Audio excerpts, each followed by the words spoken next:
afternoon, bitches, bros, and non-binary hoes. I hope everyone has had a good weekend. I've got a lot to talk about mine. I, of course, spent... bros, and... Oh, hang on. Why am I hearing myself again? Everyone has had a good weekend. I've got a YouTube tab open and it played my own stream, which I did not mean to do.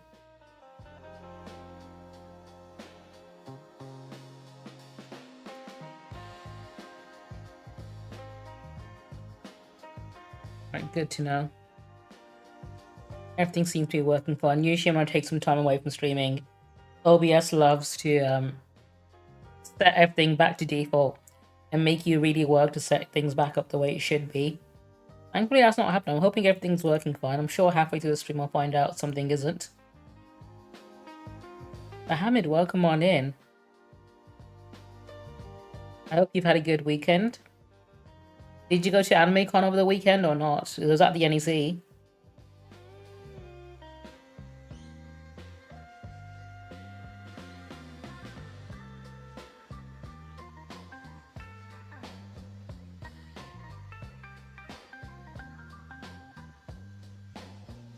Oh, not bad. I spent the weekend at the Yu-Gi-Oh! Nationals, and then I also went to AnimeCon on Sunday.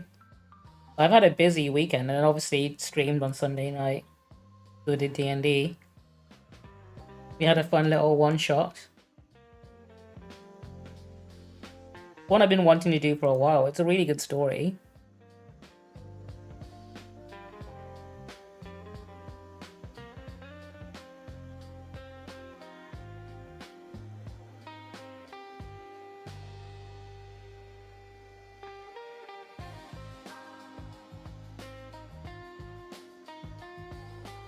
But let me go ahead and prepare everything. In fact, I don't know if I even have time to do everything. Do you know what? We'll do our best. I'll see what I can do.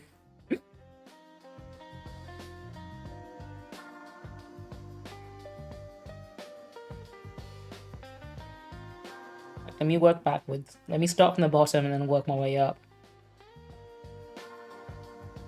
It's been like 2 weeks since I last streamed.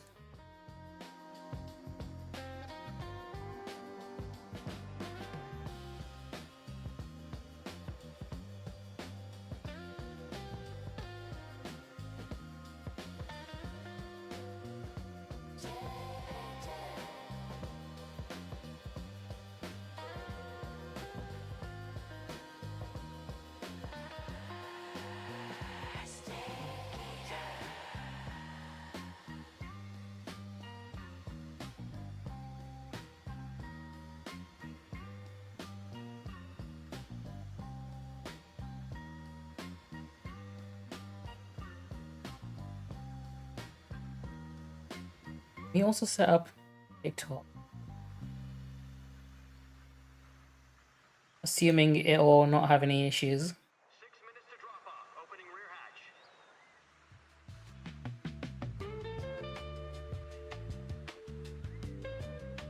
Does this Pennywise know what he's doing?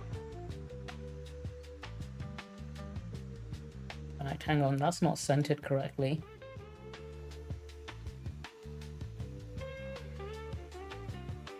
Move my camera a little bit if I need to.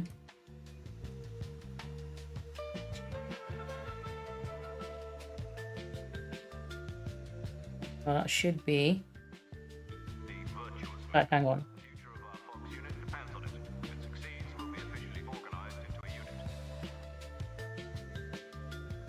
Move things around on my desk so I can actually see my screens properly.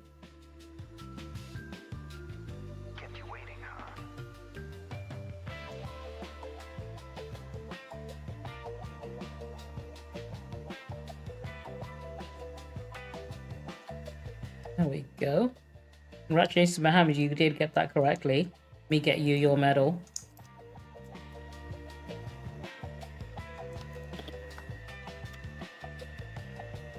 Enjoy your medal.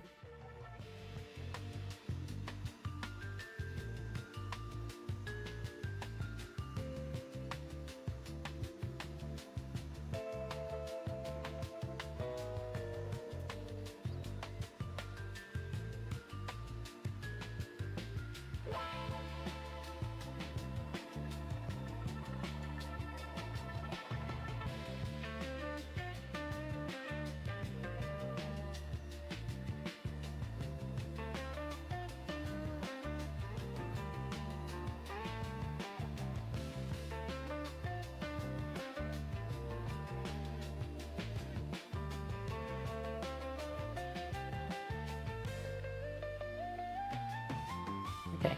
Hopefully this is all done correctly.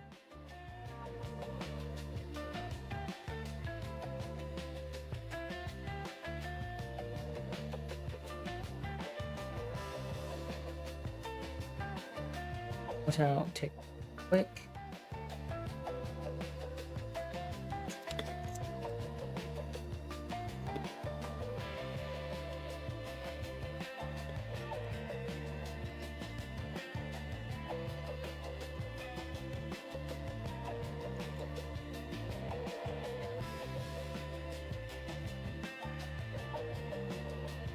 Right, there we go. I should have set up everything correct and I should be live and hopefully won't have any technical issues at all. In fact, whilst I'm doing things now, I might as well do my Duolingo, so let's get that sorted real quick. Let's play. Watch this. Un camisa diferente is a different shirt. Yo quiero una camisa. Yo quiero una camisa. Yo quiero comprar una chaqueta. Yo quiero comprar una chaqueta. Yo quiero comprar una camisa gris y una camiseta azul. Una camisa verde. A green shirt. Un sombrero diferente. Un sombrero diferente.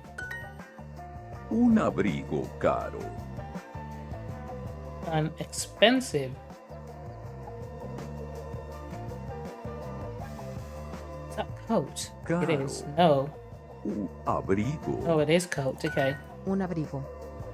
Un abrigo. Abrigo. An expensive coat. Un abrigo caro. I put too many R's in. sombrero. Este sombrero.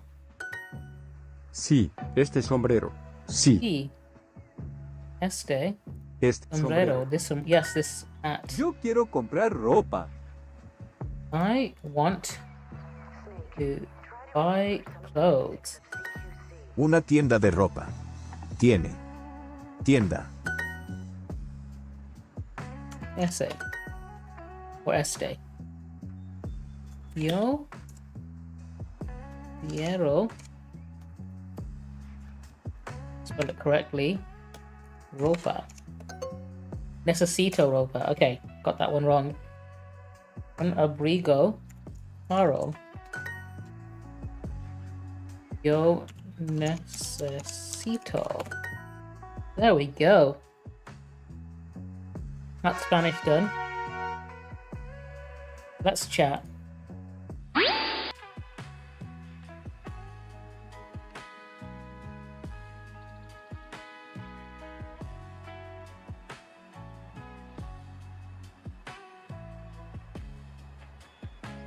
Okay, do I also want to do the Wordle today? Let's go for it.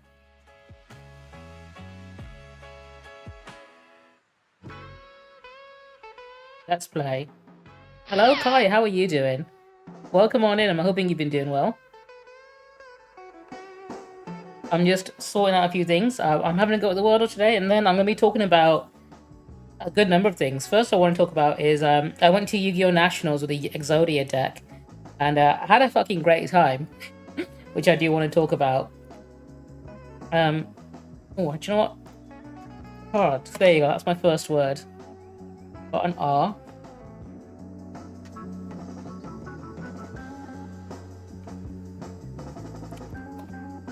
O-P-R-O, okay.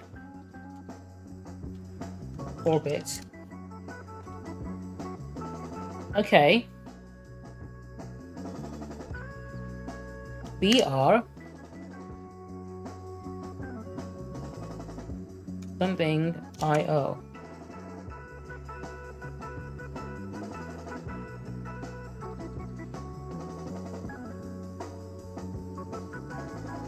Or it could be OI. Right. Or it could end in B.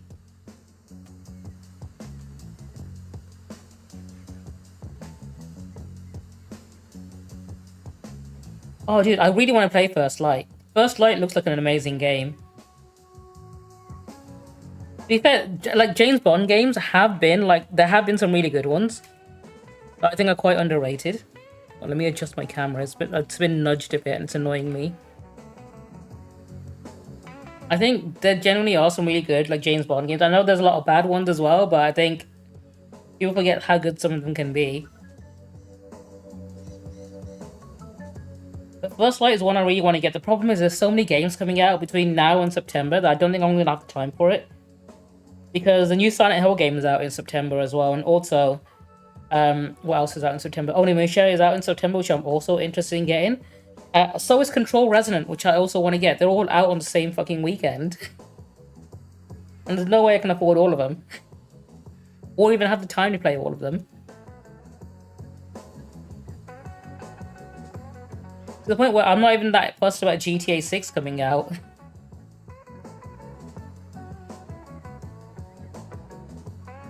People forget how much celebrities used to be in video games. Like the Spider-Man 2 game on the GameCube and PS2 actually had Tobey Maguire doing the voice for it as well. Like, we don't really get that anymore as much. Like, we had dedicated voice actors now for video games specifically, like video games and anime. The celebrities don't really feel the need to do it anymore. But I think the voice actors we have now are like a step above, because actors back in the day were not great voice actors. It's like a completely different thing for them. And not all of them were the best. Like famously, Peter Dinklage, when he did the Ghost in Destiny, his delivery was so bad they replaced him with Nolan North.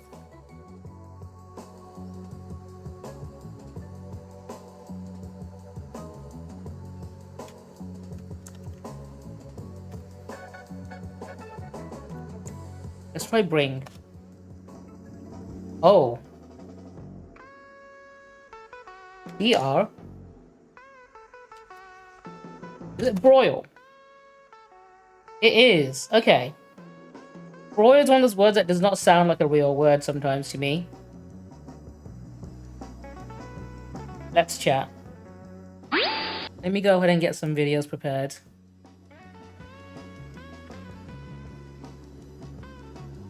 Honestly, the PS2 had so many fucking banger games. Oh, god damn it. My camera needs adjusting. Okay. Hopefully that's fixed all of my issues.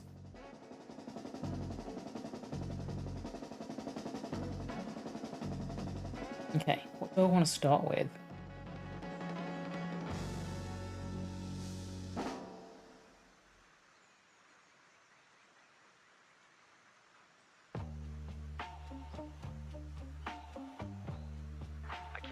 I do also want to react to one of my friend ML's videos. Well, in fact, we're doing some more very soon as well, which I'm hyped for.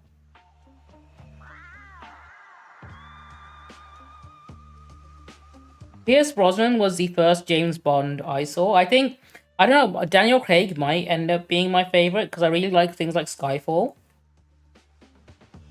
But Pierce Brosnan was the first one because I watched GoldenEye. Tomorrow Never Dies, I think it's another one. I watched a lot of his movies growing up.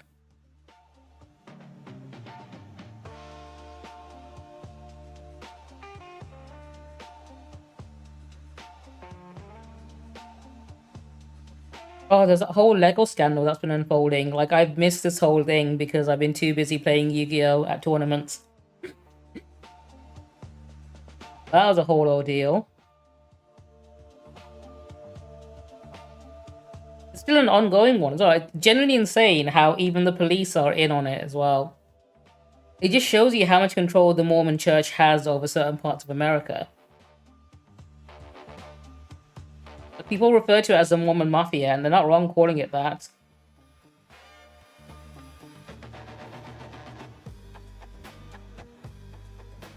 I mean, they literally are a cult, so we shouldn't be surprised, should we?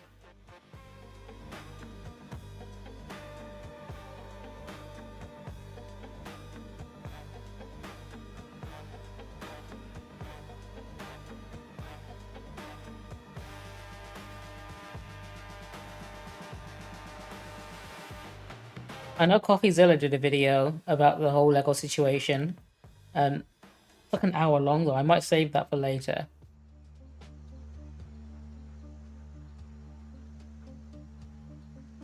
You know what? We'll talk about Elon wanting to send data centers into space, because that is also a dumb thing. Like on paper, you would think it sounds like a smart thing, but then you realize that once you think about the physics of it all and talk to actual scientists, you realize, oh, this is actually not a good idea. And probably a very big waste of money.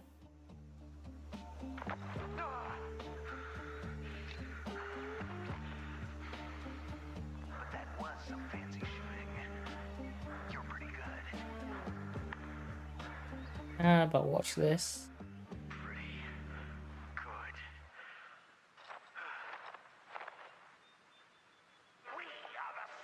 good. Ethan Klein also lost his lawsuit against Denims, which I think is a good thing.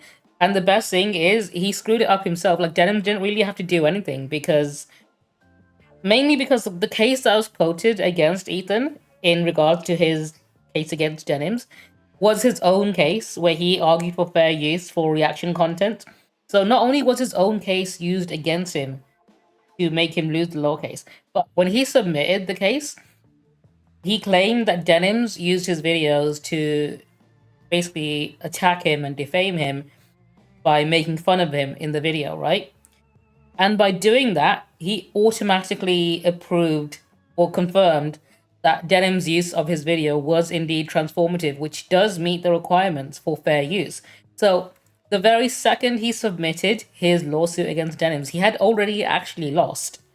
He screwed himself over, and the final nail in the coffin was the fact that they used his lawsuit against him to confirm that, you know, Denims did follow the guidelines for fair use and she did not break any laws. So now he's trying to take iDubbbz to court because he thinks iDubbbz is defaming him now.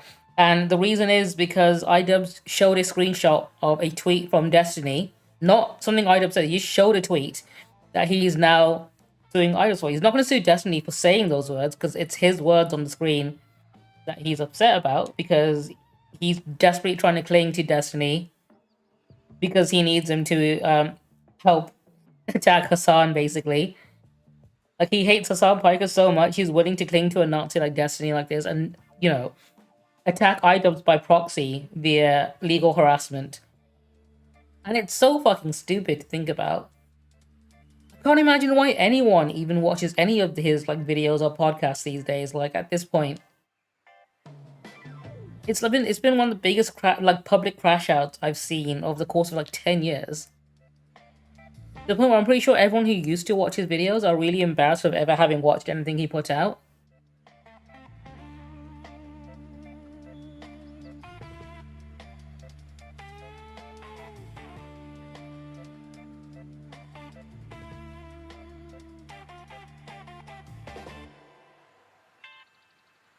There is also the whole God of Woke discourse currently happening, where everyone's upset about a woman being in the game. But the fact that she was in the last game as well.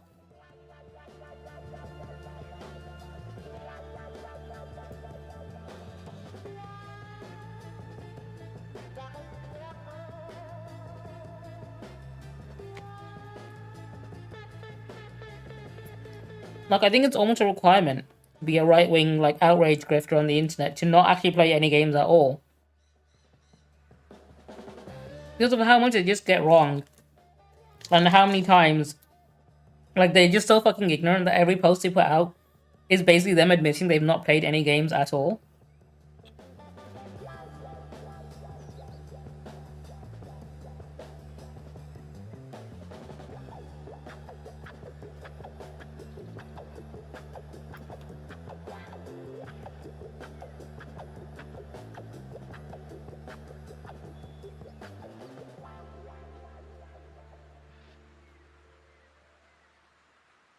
I think, what else do I want to bring up today that I talk about? Oh, Watch Mojo drama happened. I know, not something that you hear very often. Anyone mentioning Watch Mojo, unless it involves something that they did that kind of shows how shitty they are.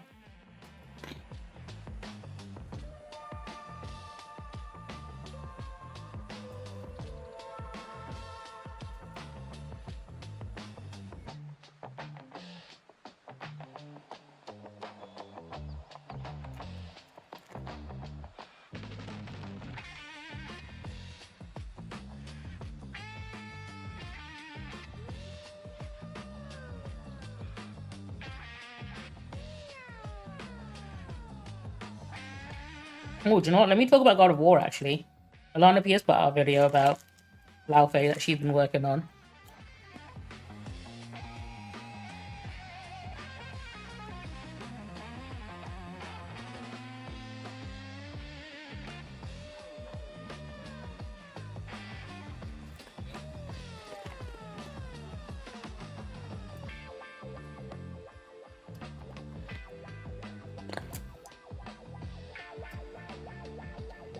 See, okay, hang on.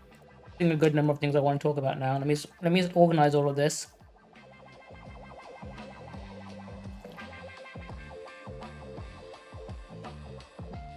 I think this should be good for the video stuff. Let me put this all in the right order so I can talk about it correctly.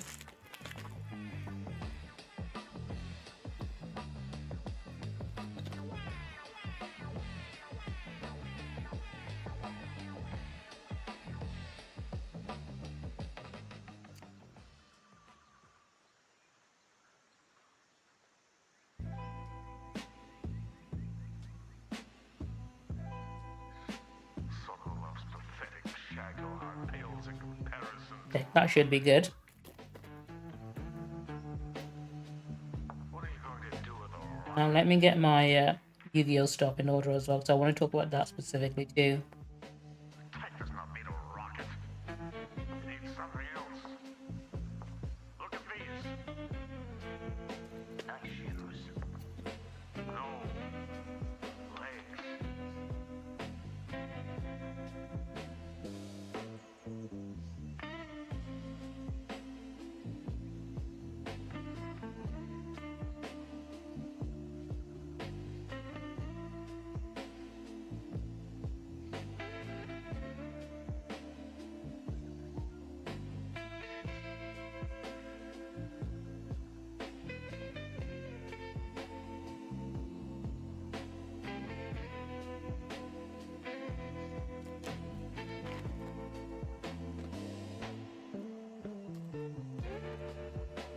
Right, I might just start talking about my Yu-Gi-Oh! Nationals experience in a second.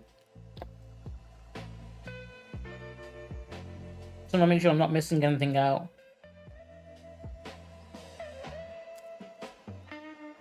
Oh, I am missing something out. Hang on.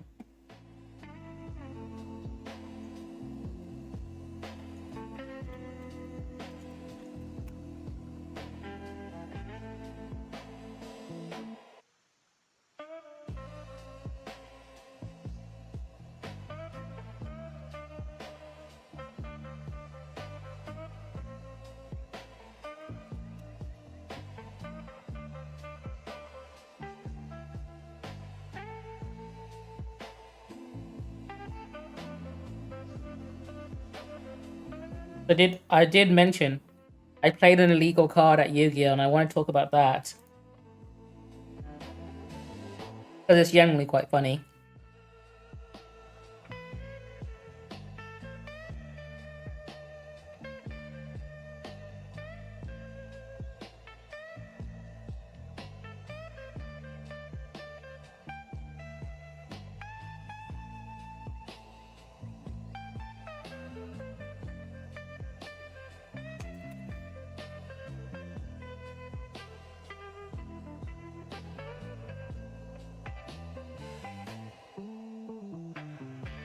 I want.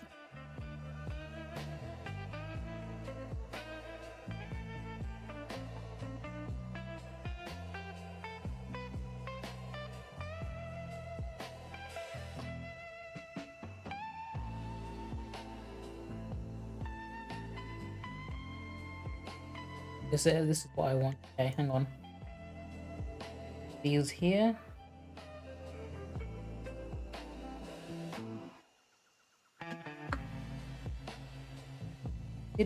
I did write some bullet points, just make sure I don't forget what to talk about. Let me get my script up.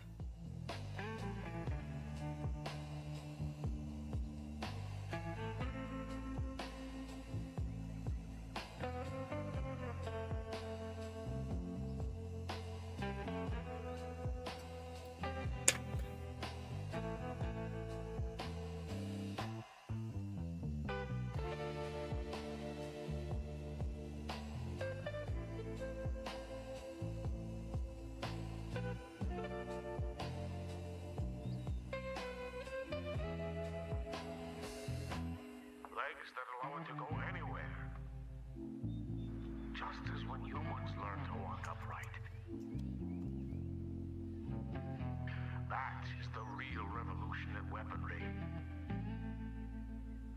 Don't you agree?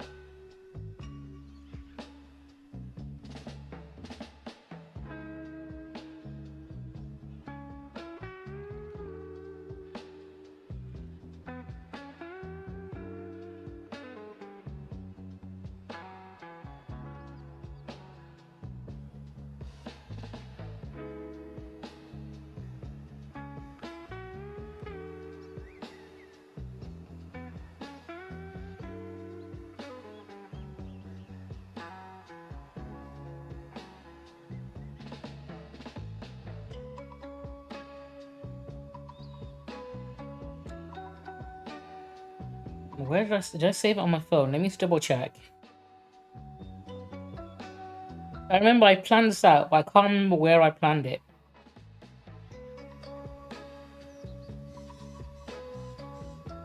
This is the problem. I came prepared, but I didn't come prepared enough, I guess.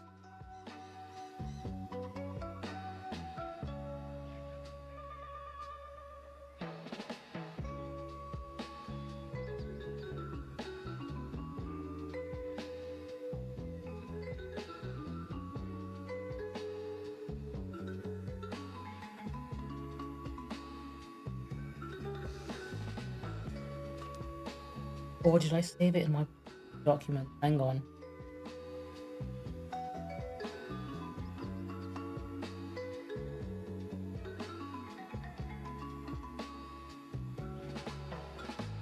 No, I don't think I did. Okay, crap. Am I gonna have to just like YOLO and freestyle this? Maybe I will.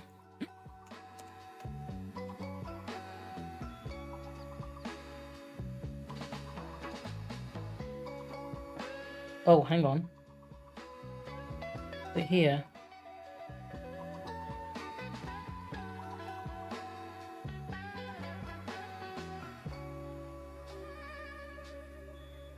I think it might be. Okay.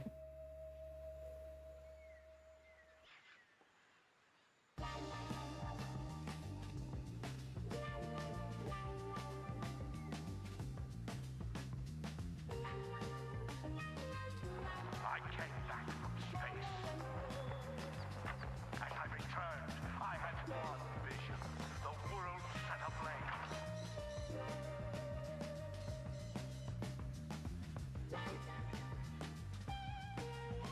Well, hang on. Oh, good.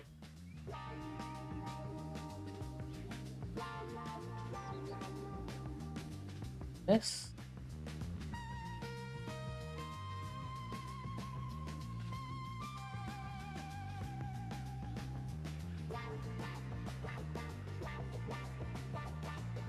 Don't need this anymore. Done my Duolingo.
Okay. Yeah.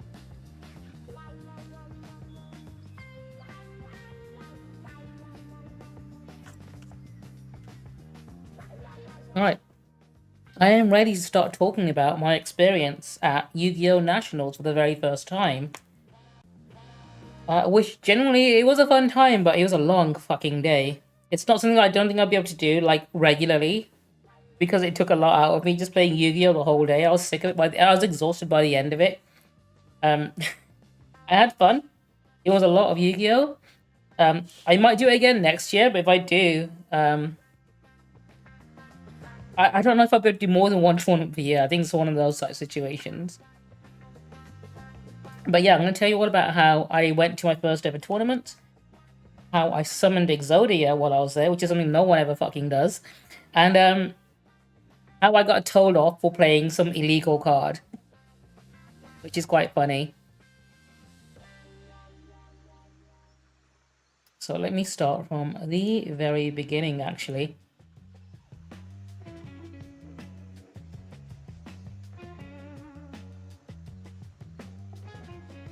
Good. I'm going to cut this whole section out as well for YouTube later and edit it all down. So I'm essentially going to be reading from a script and stuff. So hopefully I can do it all in one take, but if I need to go back and re-edit, like redo a line or something, I'll do it live on stream and no one on YouTube will know because I'll just edit it out later. But this is the story about how I went to my first ever Yu-Gi-Oh! Nationals and I entered with a deck that nobody else was actually playing. And I want to talk about my experience because I had a really good time. And it was my first time attending, and I probably will be going again. But let me start by telling you about why I went in the first place. Let's play.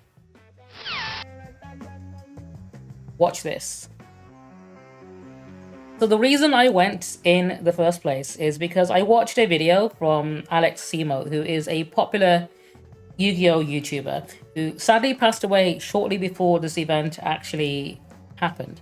And I've watched a lot of his videos and I've been a big fan of his content. I've been a big fan of his content for a while.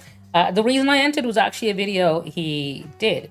So he did a video about a Yu-Gi-Oh! Player named Jeff Leonard, who is this wholesome dad who got into Yu-Gi-Oh! To, bond with his son. And he entered a tournament in 2023. It was YCS, and he played Exodia in that tournament, which is a classic card from the anime. Everyone should know. But it's also infamous for being next to unplayable in the current format, because the way Exodia works is you summon it by gathering all 5 cards in your hand, and you automatically win. And the issue is, in modern Yu-Gi-Oh! The game is over by turn 2 or turn 3. So you'll never have enough time to actually gather this with the current way the game currently works, right? And that's one of the reasons why this is unplayable. Also, it's just really fucking hard and it runs really slow. So like, it's next to unviable, which is why it's always a big deal when someone summons it. And I watched this video that Alex did about Jeff Leonard and how he did it against one of the best decks in the format at the time. And I saw the way Jeff was playing those cards. I thought, this looks like a fun way to play the game. Like, one of the issues with modern Yu-Gi-Oh! Is it's just not fun to play for a lot of people for a lot of reasons. Like, you're spending 20 minutes watching your opponent play 50 cards into a combo where you just can't do anything. And it's not fun to watch someone else play a game, basically. And the way he was playing it was genuinely interesting because one of the issues, again, another one is you'll see the exact same deck over and over again because everyone plays the best cards because they all want to win. So naturally, you'll be seeing the same thing again and again, and this was different. And it made me understand things a little different. Well, it made me see things a little differently. It made me consider making my own version of an Exodia deck using the current cards that are available, just to see how creative I can get with it. Because I like the aspect of Yu-Gi-Oh! When it comes to deck building and actually playing the game. And I know a lot of people don't actually do this. This is something a lot of people skip, because what people tend to do is they go online, they look up the deck list for the top performing deck, and then they just copy it from online. And I think that takes away a lot of the fun of getting to understand your cards and play them better. I think a lot of issues when it comes to why some people are bad at the game is they copy a deck list from the top player, and then they don't actually fully understand the cards and what their purpose is within the deck, and they misplay very frequently and very often. And I think that's a result of them not building the deck themselves, because this is a deck I built myself with cards I put in intentionally, and I understood their purpose. Therefore, I understood all the different plays I could make with all these cards because I'm the one who chose them and I put them in. It's like the fingerprints of a person, right? When you look at their deck that they made, you can see what kind of person they are, what kind of cards they could play, how they like to play them. And I think that's one of the most interesting aspects of the game that tends to get overlooked because everyone just wants to win. So they look up the best cards and the best deck, and then they just copy everyone else. And when you go to a tournament, you'll be playing the exact same deck over and over again. And I don't like the redundancy and repetitiveness of that. And when I was at the tournament at Nationals, the second I revealed I was getting an Exodia piece from my deck to my hand, there was a huge reaction. There was a lot of commotion, not just from my opponent, but from the people around me, because I had the shiniest fucking cards for it as well. Because I had to make sure I got the quarter century sparkly ass cards, right? And everyone was like, holy shit, this guy is playing Exodia at a serious tournament. And it got to a point where people around me were like forming crowds to see how I was playing. So I was playing cards that they hadn't seen before, like my deck list. This is the deck I was playing. I was using cards like Battle Fader, which is a classic old ass card, and people were like, oh my god, this is such a throwback. I'm seeing cards that I've not seen in almost a decade, basically. And my opponents genuinely were having fun playing against me. That's one of the bonuses here, because they've been playing the exact same deck over and over again. Like I said, everyone's playing the exact same thing. So when they played against me, I was playing something different. But also, one of the comments I got was they had no idea how to play against me, because they built decks based around the current meta and what would win against the most popular decks, right? They had nothing to stop this shit. They had cards to destroy monsters, but the problem is when they destroy Blue Dragon Summoner or Black Witch, Witch of the Black Forest, that means I get another Exodia piece, which is something they can't do. In fact, there's only two cards that could have stopped me. That's Ash Blossom and Grolan Lockbird.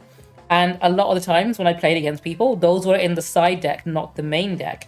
So what would happen is they'll play against me in the first round. They realize I'm playing an Exodia deck. And then the second round, they would side deck in those cards. And because Drawn and Lock is like semi-limited to 2, there's only so much they can do to the decks and hope they draw into it. And I had cards in my deck for that situation as well. So if they have like Dark Ruler No More, was for if I was going second, just let them set up whatever board they want and then turn it off with Dark Ruler No More. And Solemn Strike essentially is the sort of thing I would put in if I was worried about something like Drone and Lockbird or Ash Blossom. But the main issue the main card would have been Called by the Grave. There's only one of those. If I needed an extra one, I could have put in more. I could have put in more, but it was not an issue I was encountering enough for me to consider doing it. But it's something I could have done. But one of the things that would happen is if I lost the match, my opponent would ask me to, show my hand so they can see how close I was to Exodia, because they have no idea how close they are to losing the game. Like, if they might lose the next turn. And there were times where, like, you know what? This is how close I was. And I'd show them I had 4 pieces of Exodia in my hand on turn 1. And they were, like, losing their mind when they saw that they were literally 1 turn away from losing. And they just snatched victory from the Jaws defeat against me on that one. And it made the game so much more exciting. It made it so much more fun, to the point where, like, people actually knew me as a guy that's playing Exodia at a fucking Nationals tournament, which no one fucking does. It was genuinely a good time. But one of the issues I did mention when I was at the tournament was in my very first match. On my very first turn, I got in trouble with a judge for playing an illegal card. And the illegal card in question is Dear Bellstar, the Black Star Witch, which is a card that was part of my deck. So this is the card that I was in trouble for using. I had 2 copies of this card. It's not limited or semi-limited or anything. The issue was that this is what the card normally looks like, and I had 2 copies of it. One copy looks like this. The other copy I had looks like this. So I had the Japanese version because I wanted the alternate artwork. So it looks cool, right?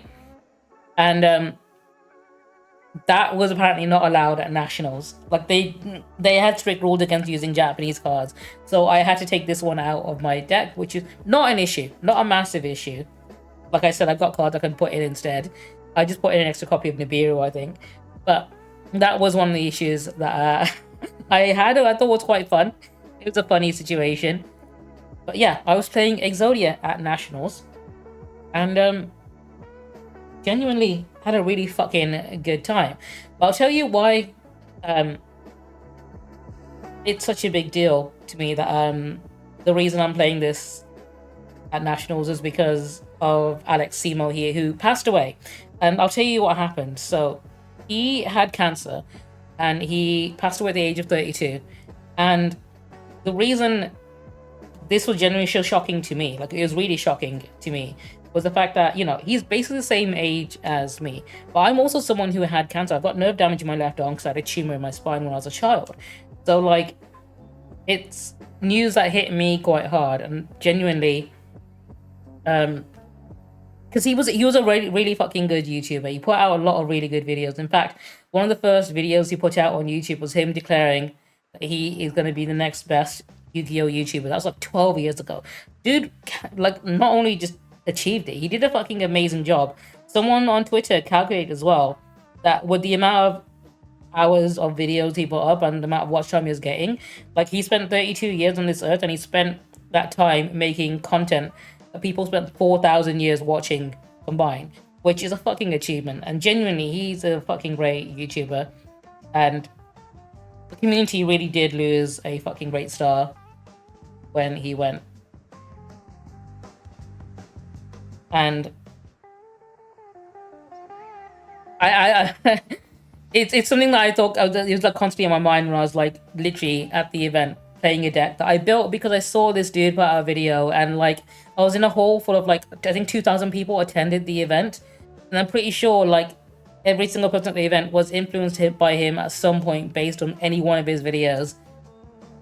And that's the kind of impact I think everyone would want to have, right? In the thing they're passionate about. Like, there are some really good YouTubers out there who do Yu-Gi-Oh content, like Team APS, who I also watch, and it's been a really fucking good community. And there are some really great people who make content for it.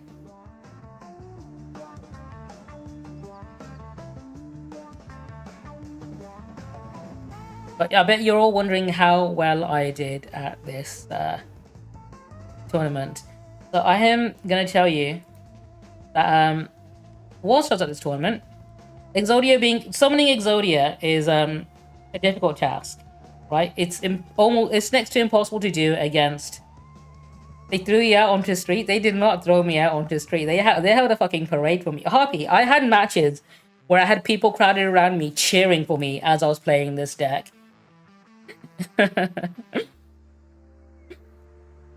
I had some really fucking great matches.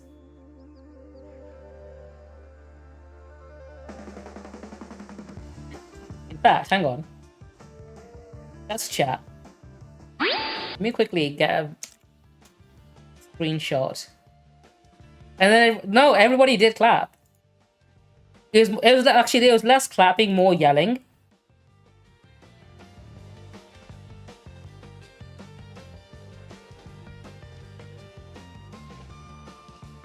Oh, hang on, I'll do it from my phone because it'll be easy to read.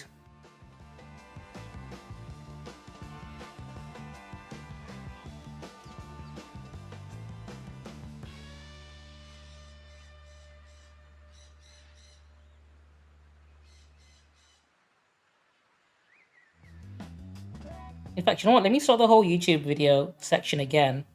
I think I can word things a little better. I can probably edit it better as well.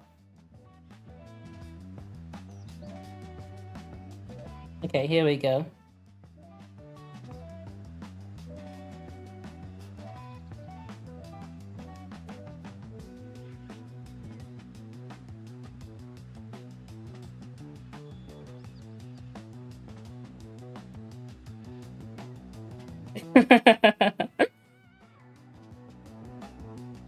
Harpy, do you know what? No, you can think of better jokes, actually.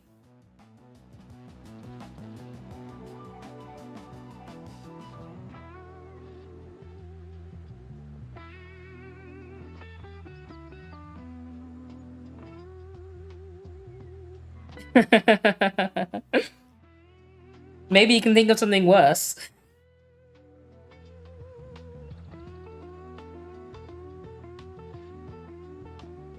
Also, have you heard about what the UK are doing to the internet? They're making it so kids can't access the internet anymore. If you're under 16, you're not allowed on the internet.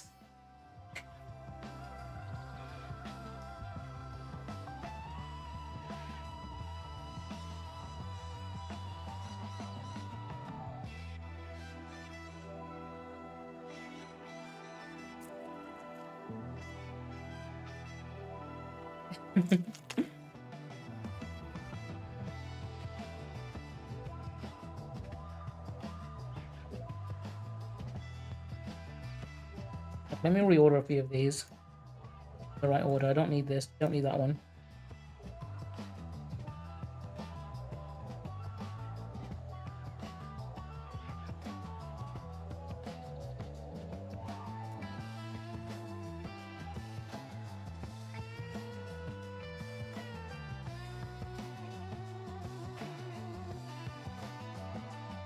What's so happy? How did you find the Well, I know you enjoyed it.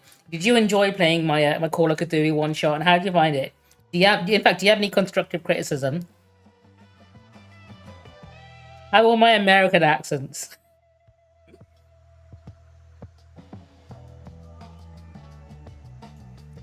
Was I racist enough for you, or did you want me to be more racist next time? This guy!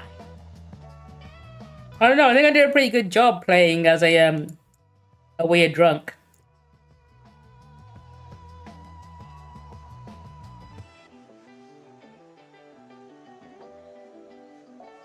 Dude, you're not wrong. I think this law will hurt a lot of people in the end.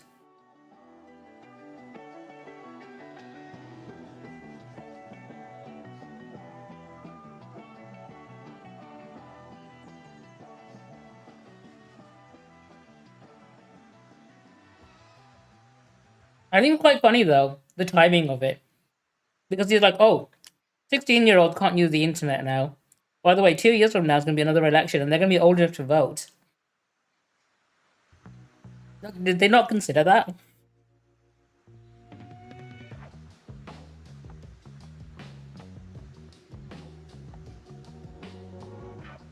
I don't think they really thought this one through.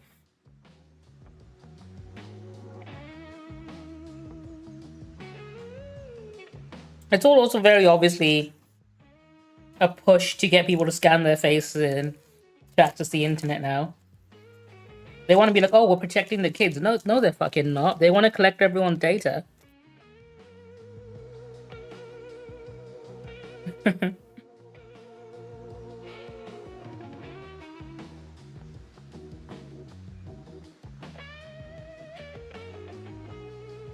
I think a large part of it is to do with the fact they don't want people to organize things like protests or whatever. Because I know a lot of it's being done through social media.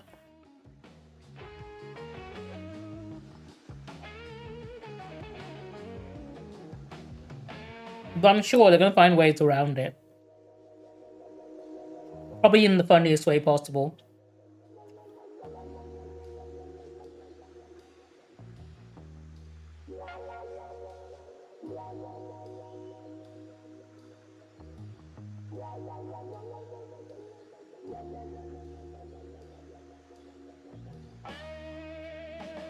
Thing is, they could help. They could easily have just solved this whole issue if they did things like, you know, crack down on hate speech more.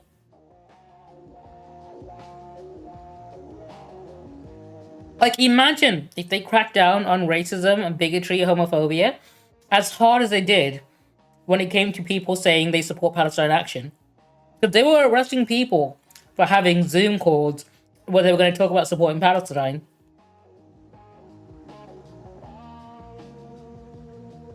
Like, not even saying that. They were arresting people for having Zoom calls, planning Zoom calls to talk about that, right?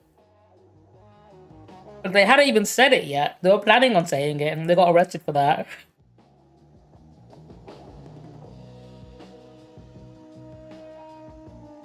The UK is fucking weird right now. They talk about protecting people and stuff, but then they do things that would actively harm them. Like, you're trying to tell me this country cares about protecting children while Prince Andrew is still free.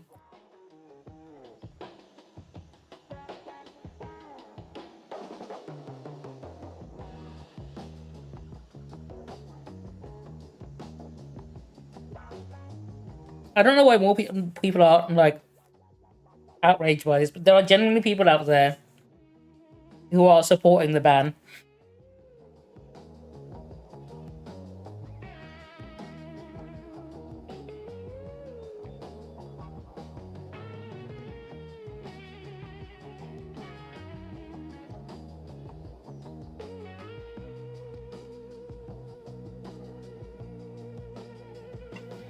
It's really annoying though, because I can't make fun of other countries now. Like, I would love to make fun of a country like North Korea or America for their totalitarian government. But our government is getting so close to it, I can't even fucking do that anymore. I think that's the biggest shame. I can't make fun of them anymore.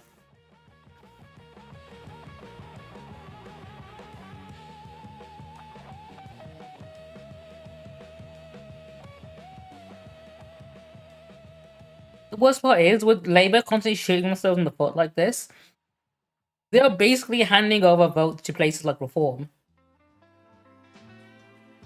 Fucking Reform and the other whatever right-wing party they've got, I can't remember the name of right now. They're just being handed votes on a silver platter. Look at this scar. This is proof that I was once a mother. It's kind of depressing, isn't it?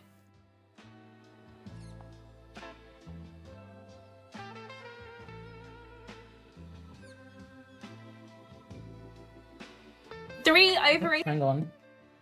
That's a video I want to watch in a minute.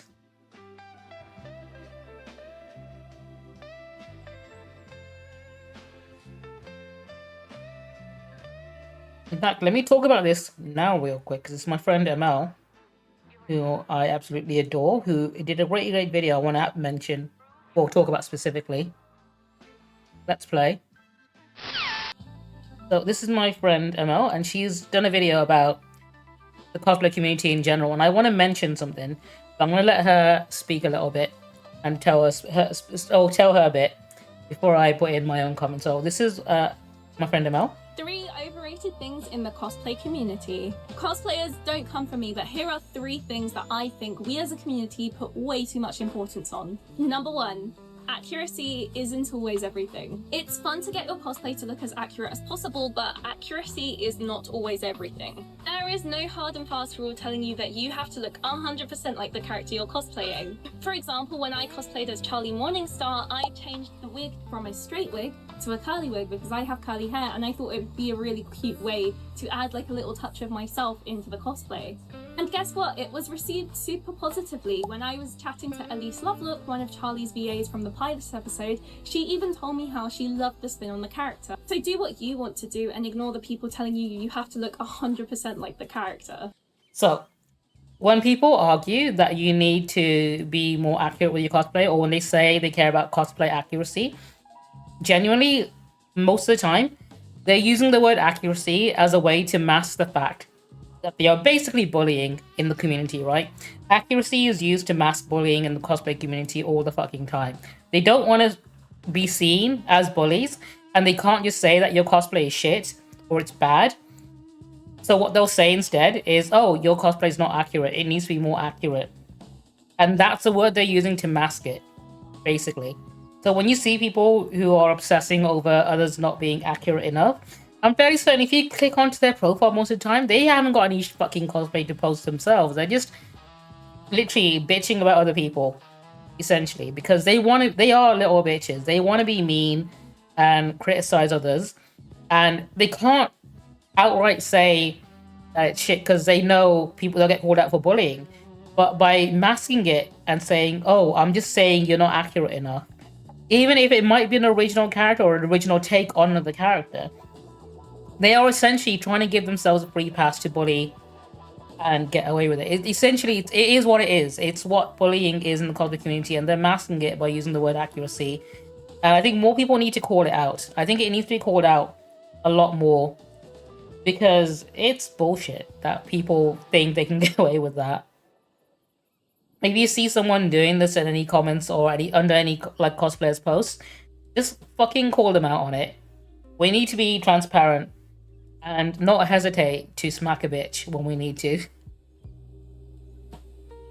Let's chat.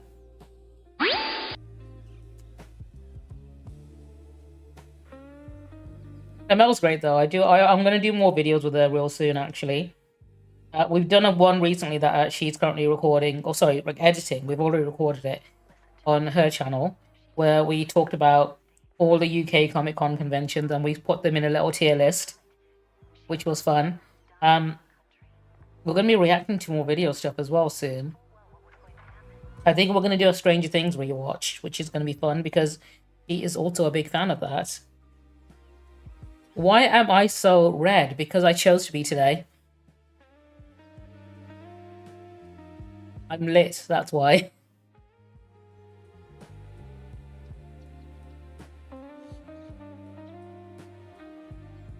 I mean, what can I say when people ask me why I'm so red? Have I got anything I can say? I mean, if anyone's got any suggestions, I'm happy to use it. Maybe it's because I'm a fire-type gym leader. That's usually what they do in Pokemon, right? They all dress in the same color depending on what Pokemon they're using. Or maybe I'm the Red Power Ranger. That is also an option. They always wear color-coded clothing, right? There's a lot of reasons why I could be so red.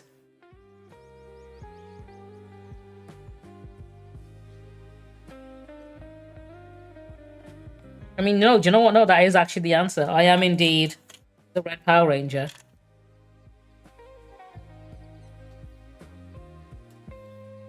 There you go. That's the reason why. That's what I'm sticking with. That's the excuse. Even though I had the Green Ranger's morpher there. I mean, he became the Red Ranger eventually, right?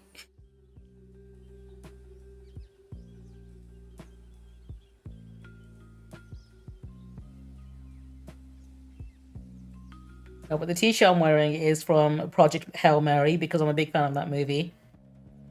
And I love Ryan Gosling in it. It's one of my favorite movies with him in it, I think. Probably more than Blade Runner, if I think about it.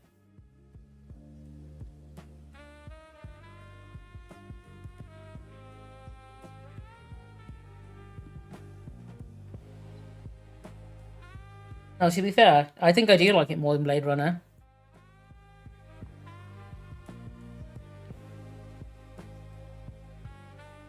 Purely because I've watched it more times than I've watched Blade Runner.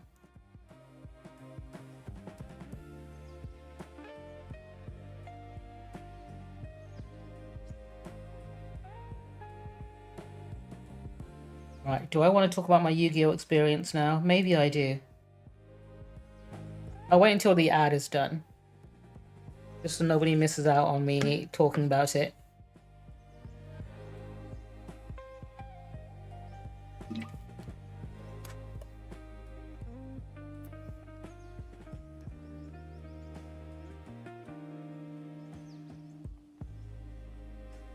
There's like a minute or so on the Twitch ad. I want to make sure no one misses out on me talking about my first time I played at a Yu-Gi-Oh! Nationals. I probably am going to go again. I think the worst part about it was waking up so early to get there on time. You are above even the boss. I hereby award Like, let me change my music to some Yu-Gi-Oh! Music. I've got some on.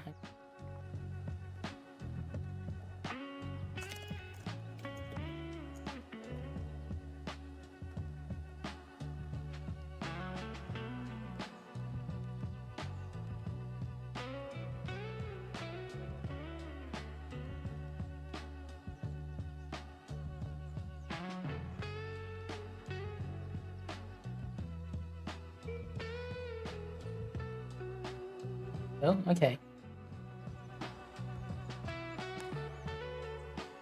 I'll let this track finish playing because I do like the lo-fi Metal Gear music.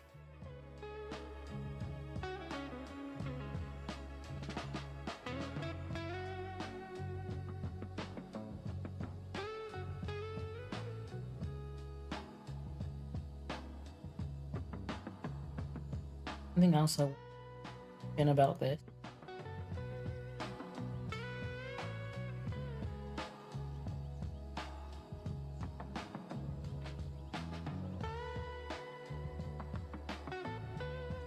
We should be good. Okay. Alright, I'm going to talk about my Yu-Gi-Oh! Tournament experience now. Oh, hang on. No, is it starting now? Did I get that wrong? I thought it was... Okay. I'll wait for that one to finish. I thought the ad was already playing. While it is playing, I'm going to quickly clear my desk and get rid of some of this rubbish.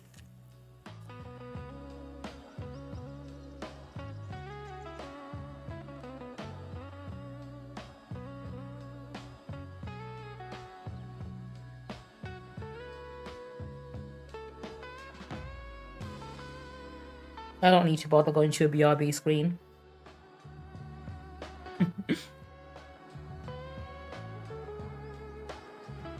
Need to make a mental note of the time code and stuff though, because I start the streams at different times, so I'm going to edit this later.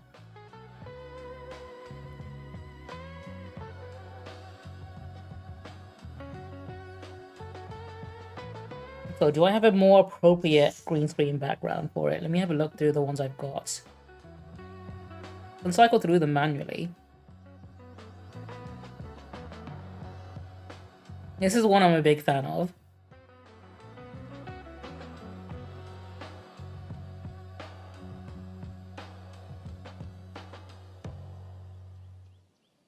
I might stick with this one.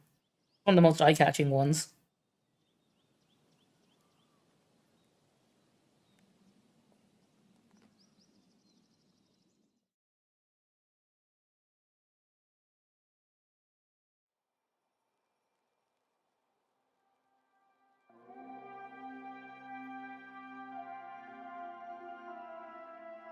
Alright, so I'm going to talk about my experience going to Yu-Gi-Oh! National for the first time, where I played an Exodia deck, which is something no one in their right mind would do.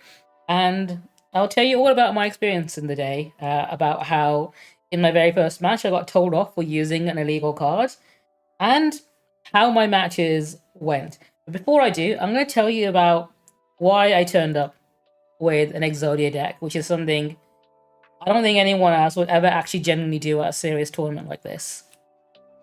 Let's play. Let's play.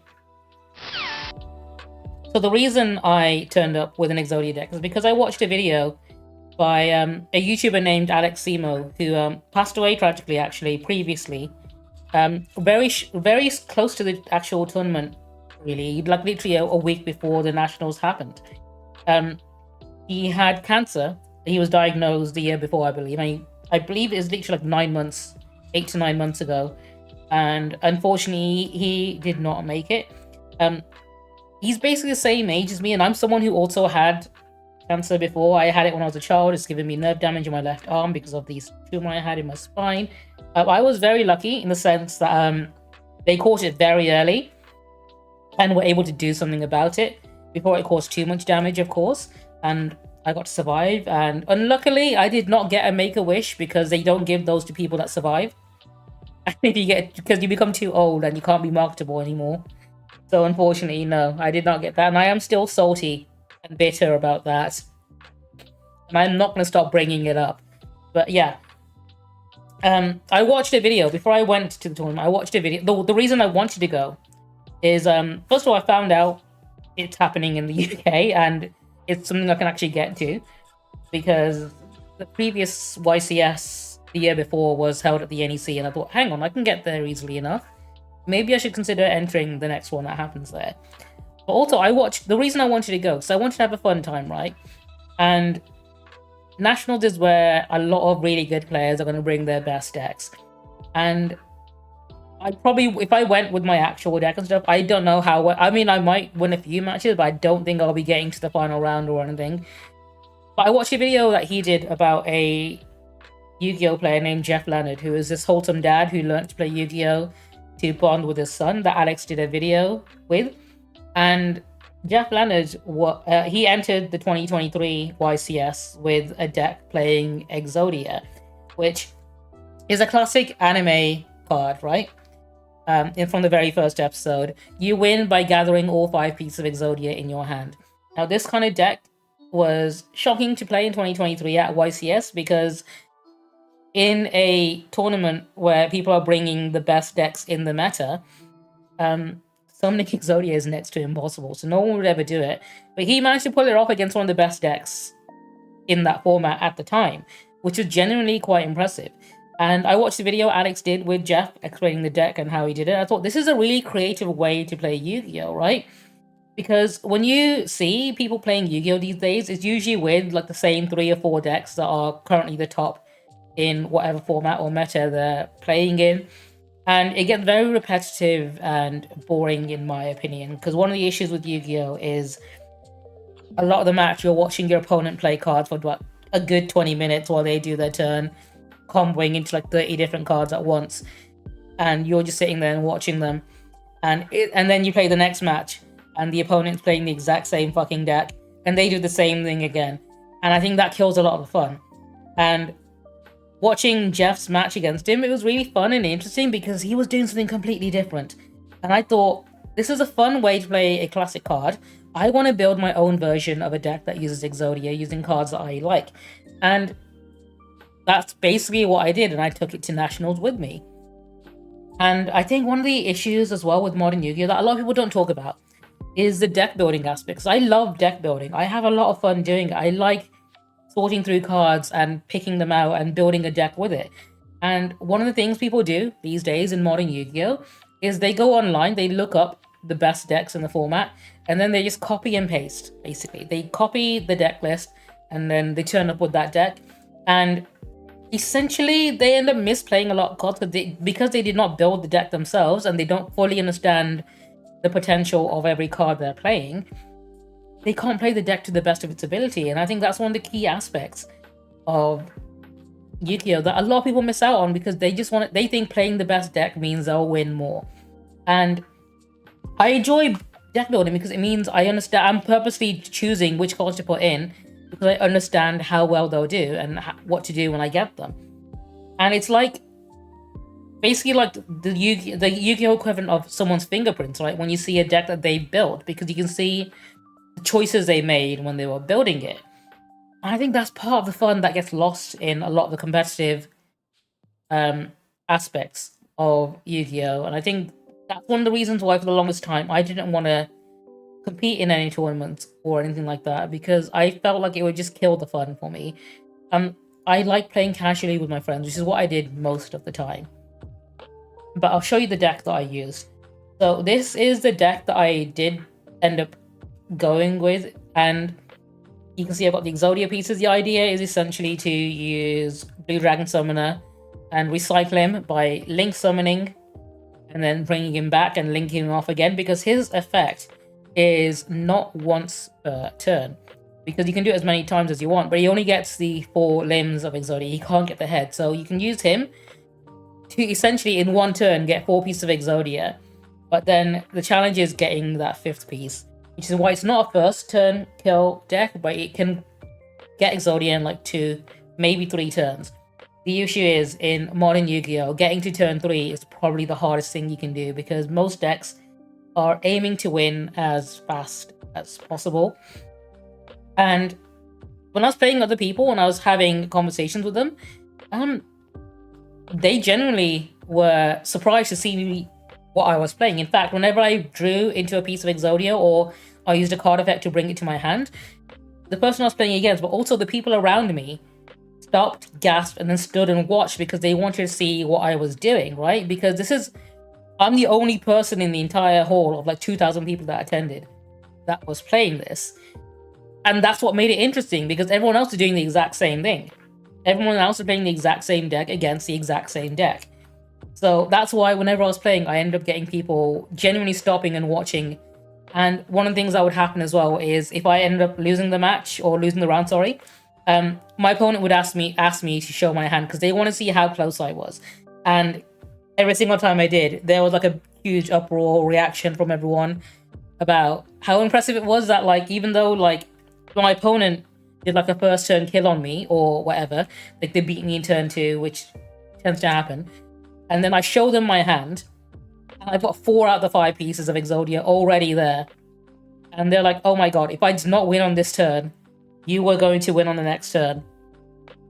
And another issue, another thing that happened when I was playing is a lot of people, this definitely ties into why I built my deck the way it is right now and why I have certain cards in my side deck, not the main deck, is when people realized what I was playing, they also realized they had no way to actually stop it. Because the 2 cards that could have stopped my deck straight up were Ash Blossom and Droll Lockbird. So there's 2 cards that could have stopped this deck. And whenever I play people with it, first round, usually when they realize what I'm doing, the thing they'll tell me is, oh my god, I can't stop this. I've got the cards, literally they'll tell me that the cards they have to stop it are in their side deck. So in the first round of the match, they can't do anything because if they destroy any of my monsters, they're just giving me free Exodia pieces, which is exactly what I want. So the first round was always the most interesting. And then the second round is when they put those cards in and hope they drew them. And then hope that I don't call by the grave or do anything to counter it, essentially. So it was an interesting experience. There's a lot of side decking going on there. But I want to tell you, the first time I played this deck at the tournament, the very first match, or the very first round of the first match, I actually got told off by the judge. I was told off and essentially told to remove a card from my deck because I was using what they called an illegal card. And they didn't disqualify me or anything, they just said, don't use that card anymore because we won't allow it. And the card in question is called Dear Bellstar, the the Black Witch, which is a pretty decent card, actually. This is the card. I had 2 copies of this in my deck. They only asked me to remove one of them. So they were okay with the other one. It's just one that they thought was illegal. And the reason was the 2 copies I had, one of them looked like this, but the other one looked like this, because I had a Japanese version of the card with the alternate artwork on it, right? And that's something that they don't allow at the tournament. Even if you have an English copy as a reference as well, they were like, no, I'm afraid we can't let you do that. So I had to remove that one from my deck after the first round. But that wasn't an issue for me. I'm not too fussed about that one. I was still able to play the deck without it. It wasn't like a key essential part. I mean, if I really wanted to, they were selling cards at the event as well. I could have just gone to like the store and like bought one. They're like, what, $2.99 I think for an English copy of this. I could have just got another one and put it in my deck, which they did say I could do, but because I wasn't going to use 2 copies in my deck at the time, I thought there's not really much point. I can swap it out for like another card in my side deck, which is absolutely fine with me. Not much of an issue. But when I was playing this deck, I had a lot of people tell me that like I was the most fun opponent they played against because I was playing something completely different. It was the most interesting match they had the whole day. And I know what people are asking is, did I manage to actually win with this deck? Right? Because, like I said, I'm playing a deck that's not very good in a room full of people that are playing the best decks available. And the answer to that question is, I did. I managed to obliterate a motherfucker, is how I put it. I did manage to summon Exodia on the day at the event against one of the best decks on the meta right now. Cool Tune, I think it is one of the top decks. I played against a variety of decks, but guess what? I didn't just do it once. I did it multiple times against multiple different decks. It was possible to summon Exodia against the best performing decks in Yu-Gi-Oh! Right now because, like I said, I optimized this pretty well. I think I did a pretty good job building it. I worked hard on it. And I know you're probably also wondering, like, okay, how well did I do in the overall tournament? And the answer is, I lost every fucking match. Because every match is a best of 3. And unfortunately, I did not win enough for it to count. So, like, I did win with this deck. Okay, but just not enough. Unfortunately.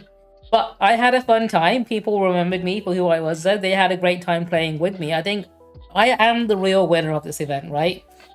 I turned up with a jank-ass fucking deck and I beat people. It just happened to not be enough. But I had fun. I had a lot more fun than some people who were stressing the fuck out, playing the same 20 card combo over and over again. And I think at that point, are you even playing a game, or are you just like going through the motion, right? I think that's one of the issues. That's something people lose sight of when they're playing in tournaments like this or competitively, where they're no longer actually just playing a game. They're just repeating the same motion over and over again because they don't care about, they don't enjoy the experience of the actual game. They just enjoy winning, and they want to win to the point where they make the game very unfun for themselves, but also their opponent. And I think that's something people lose sight of. That, you know, competitive Yu-Gi-Oh! Is something I can't really ever properly get myself into, because you're not just like sanding off the edges. You're basically cutting out every fun aspect of the game. You're cutting out the deck building aspect, which is, for me, a large portion of the fun, because you're building something that essentially reflects you in a way. Because it's to show your personality, right, through the cards that you play. But also, it just becomes homogenized. Everyone's doing the same thing. Everyone's playing the same cards. Everyone's doing the same fucking thing over and over again.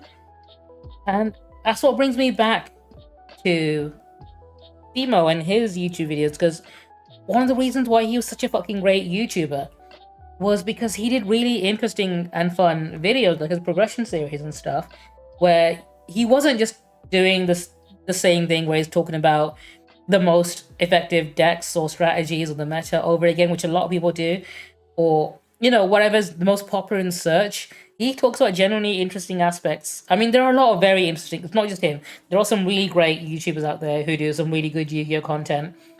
Team APS, one of my absolute favorites.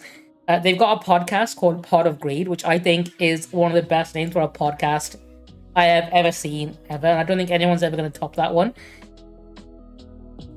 But genuinely, I think a lot of people need to stop and think from like why they enjoy playing the game in the first place, and maybe stop cutting out all the fun. I think that's my issue with competitive Yu-Gi-Oh! Is they just take all the fun out of it, and you never get to see crazy shit like this happen anymore, because everyone's playing the exact same deck and doing the exact same thing. And I wish more people would build more interesting decks like this, and do interesting things, and just have fun with this game.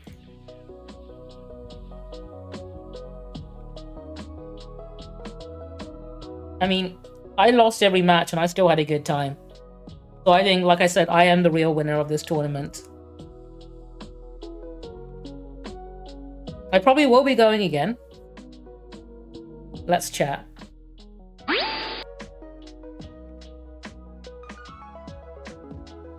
I probably will be going to another tournament. Again, I think the hardest part of this tournament for me was just waking up in time to turn up at like 9 AM for an event.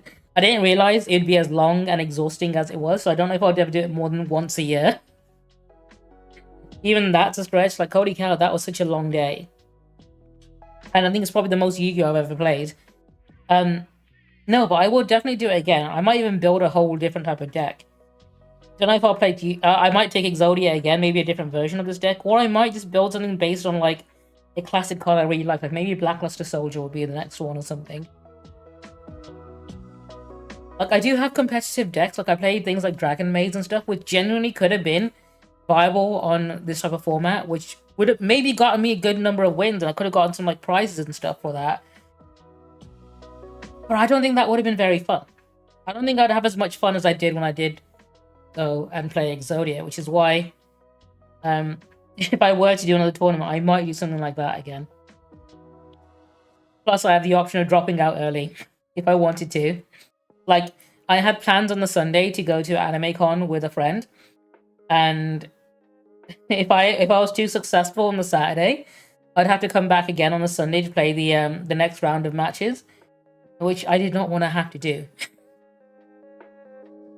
So, do you know what? Losing wasn't exactly the worst thing in the world for me.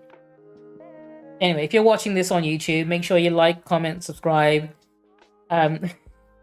Ring that bell. Oh, in fact, I can word this better. Let me make it Yu-Gi-Oh! Themed.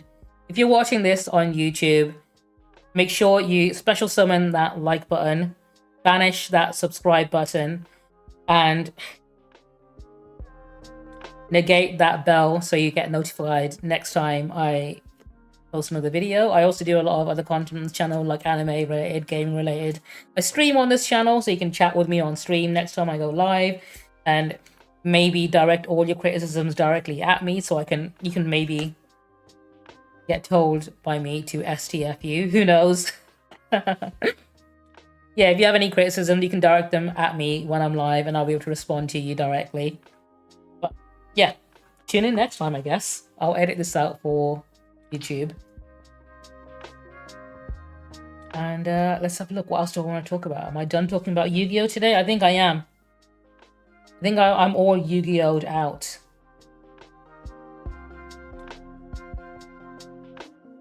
Let me then move on to some of the videos I wanted to talk about.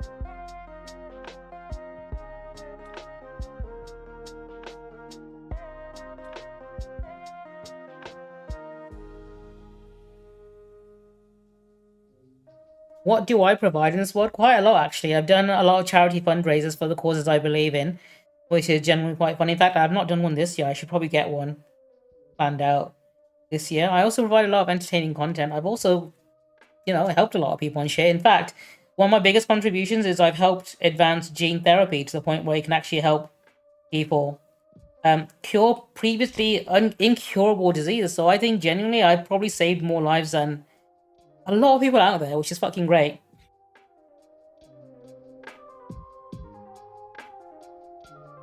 I think that's one flex I can definitely do. I'm also an award-winning screenwriter. I've done quite a lot of things.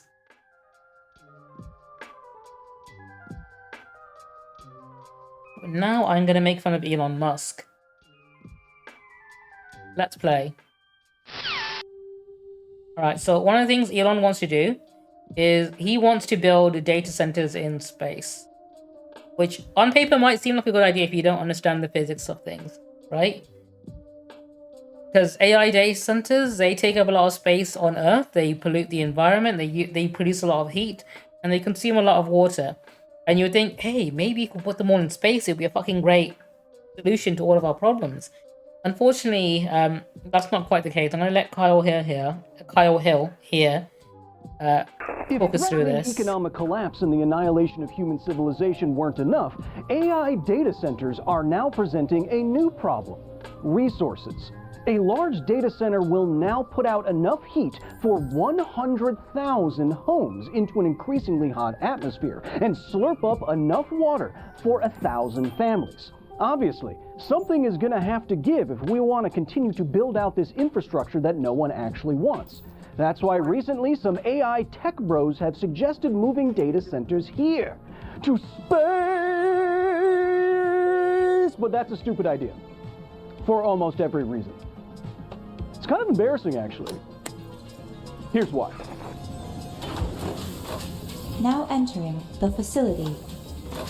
The idea of space-side AI data centers seems almost exclusively popularized by tech billionaires who believe that they would be doing physics if they weren't so busy not paying taxes. And if you don't understand simple physics, the idea does sound pretty smart. AI data centers need a lot of cooling, space is really cold. Boom! AI data centers need a lot of power, there's infinite power from the sun in space. Boom! AI data centers need a lot of space, space has all of that. Boom! You're welcome, shareholders. But like other very futuristic but ultimately totally impractical megastructures, AI data centers fall down as an idea if you know the physics. Don't you also fake being a physicist? Yes, Arya, but hoarding the equivalent of an entire country's wealth isn't the main reason why people take me seriously. It's the smolder. Ooh, try to resist that. You can't.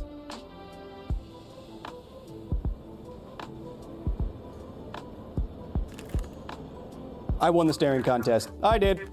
Let's start with the most reasonable reasons for space data centers and work towards the least, as they are all intertwined. Some SDC proponents make the case that moving artificial intelligence into space would be a boon for satellites that right now collect a lot of Earth observation data and then beam it down to the planet for processing. If that processing could be done by GPU clusters in space instead, it would make everything a lot faster and more efficient. This seems like a fine but niche use case. However, what makes the headlines are not the niche cases, but mega to gigawatt-sized AI installations in orbit, doing what they do on Earth. We'll push right here. Like make stupid chiropractic videos and destabilize the world economy. And almost everything about this idea is intro to engineering level wrong. There are 3 ways to transfer heat in this universe. The first is by conduction. Through innumerable energy-conserving collisions, 2 objects in contact will reach an equilibrium temperature with each other as their atoms jiggle against one another. The second way is convection. This is like conduction, except that heat is moving from one place to another via the movement of fluids, like air swirling around a sweet Turk in the oven or water flowing past you in a pool. That's why a summer swim is so refreshing. Water is a very good conductor, and new water is constantly conducting heat away from your body as you move. You looked especially refreshed after that one time. It was cold, Aria, okay? It's not always... Moving on. There's basically nothing in space. Citation needed. So the dominant mode of heat transfer in the void is the third way, radiation. Everything with a temperature which is very emits inefficient. Radiation as charged particles in matter speed up, slow down, excite, de-excite, and release energy in the form of photons of light as they do so. However, this is the least efficient way to transfer heat energy around. And so the main reason that everyone gives for moving data centers to space, cooling, is either ignorant of thermodynamics or ignoring it. We can put numbers to this because we already have stuff in space with significant cooling challenges. According to the AI ruining Google search, the very best GPUs put out about 1,000 watts of waste heat. That's about 10 times more waste heat than your body produces, which is kind of crazy to think about. Today's data centers can have more than 100,000 of these GPUs, which means 100 million watts of heat that has to go somewhere. Why not space? Well, the biggest and best heat radiating technology that we have in space is on the International Space Station. The radiators are right here in between the solar panels and have a surface area of 42 square meters. According to NASA, this area can reject around 14,000 watts of heat into deep space. Do you see the problem? It's with the number of zeros. To cool just one space data center like we do the ISS would require over 7,000 times the surface area, 300,000 square meters. This is the size of the International Space Station. And this would be the size of a single space data center with the requisite cooling panels. It'd basically be like seeing a Death Star floating ahead, right? The most expensive construction project in human history.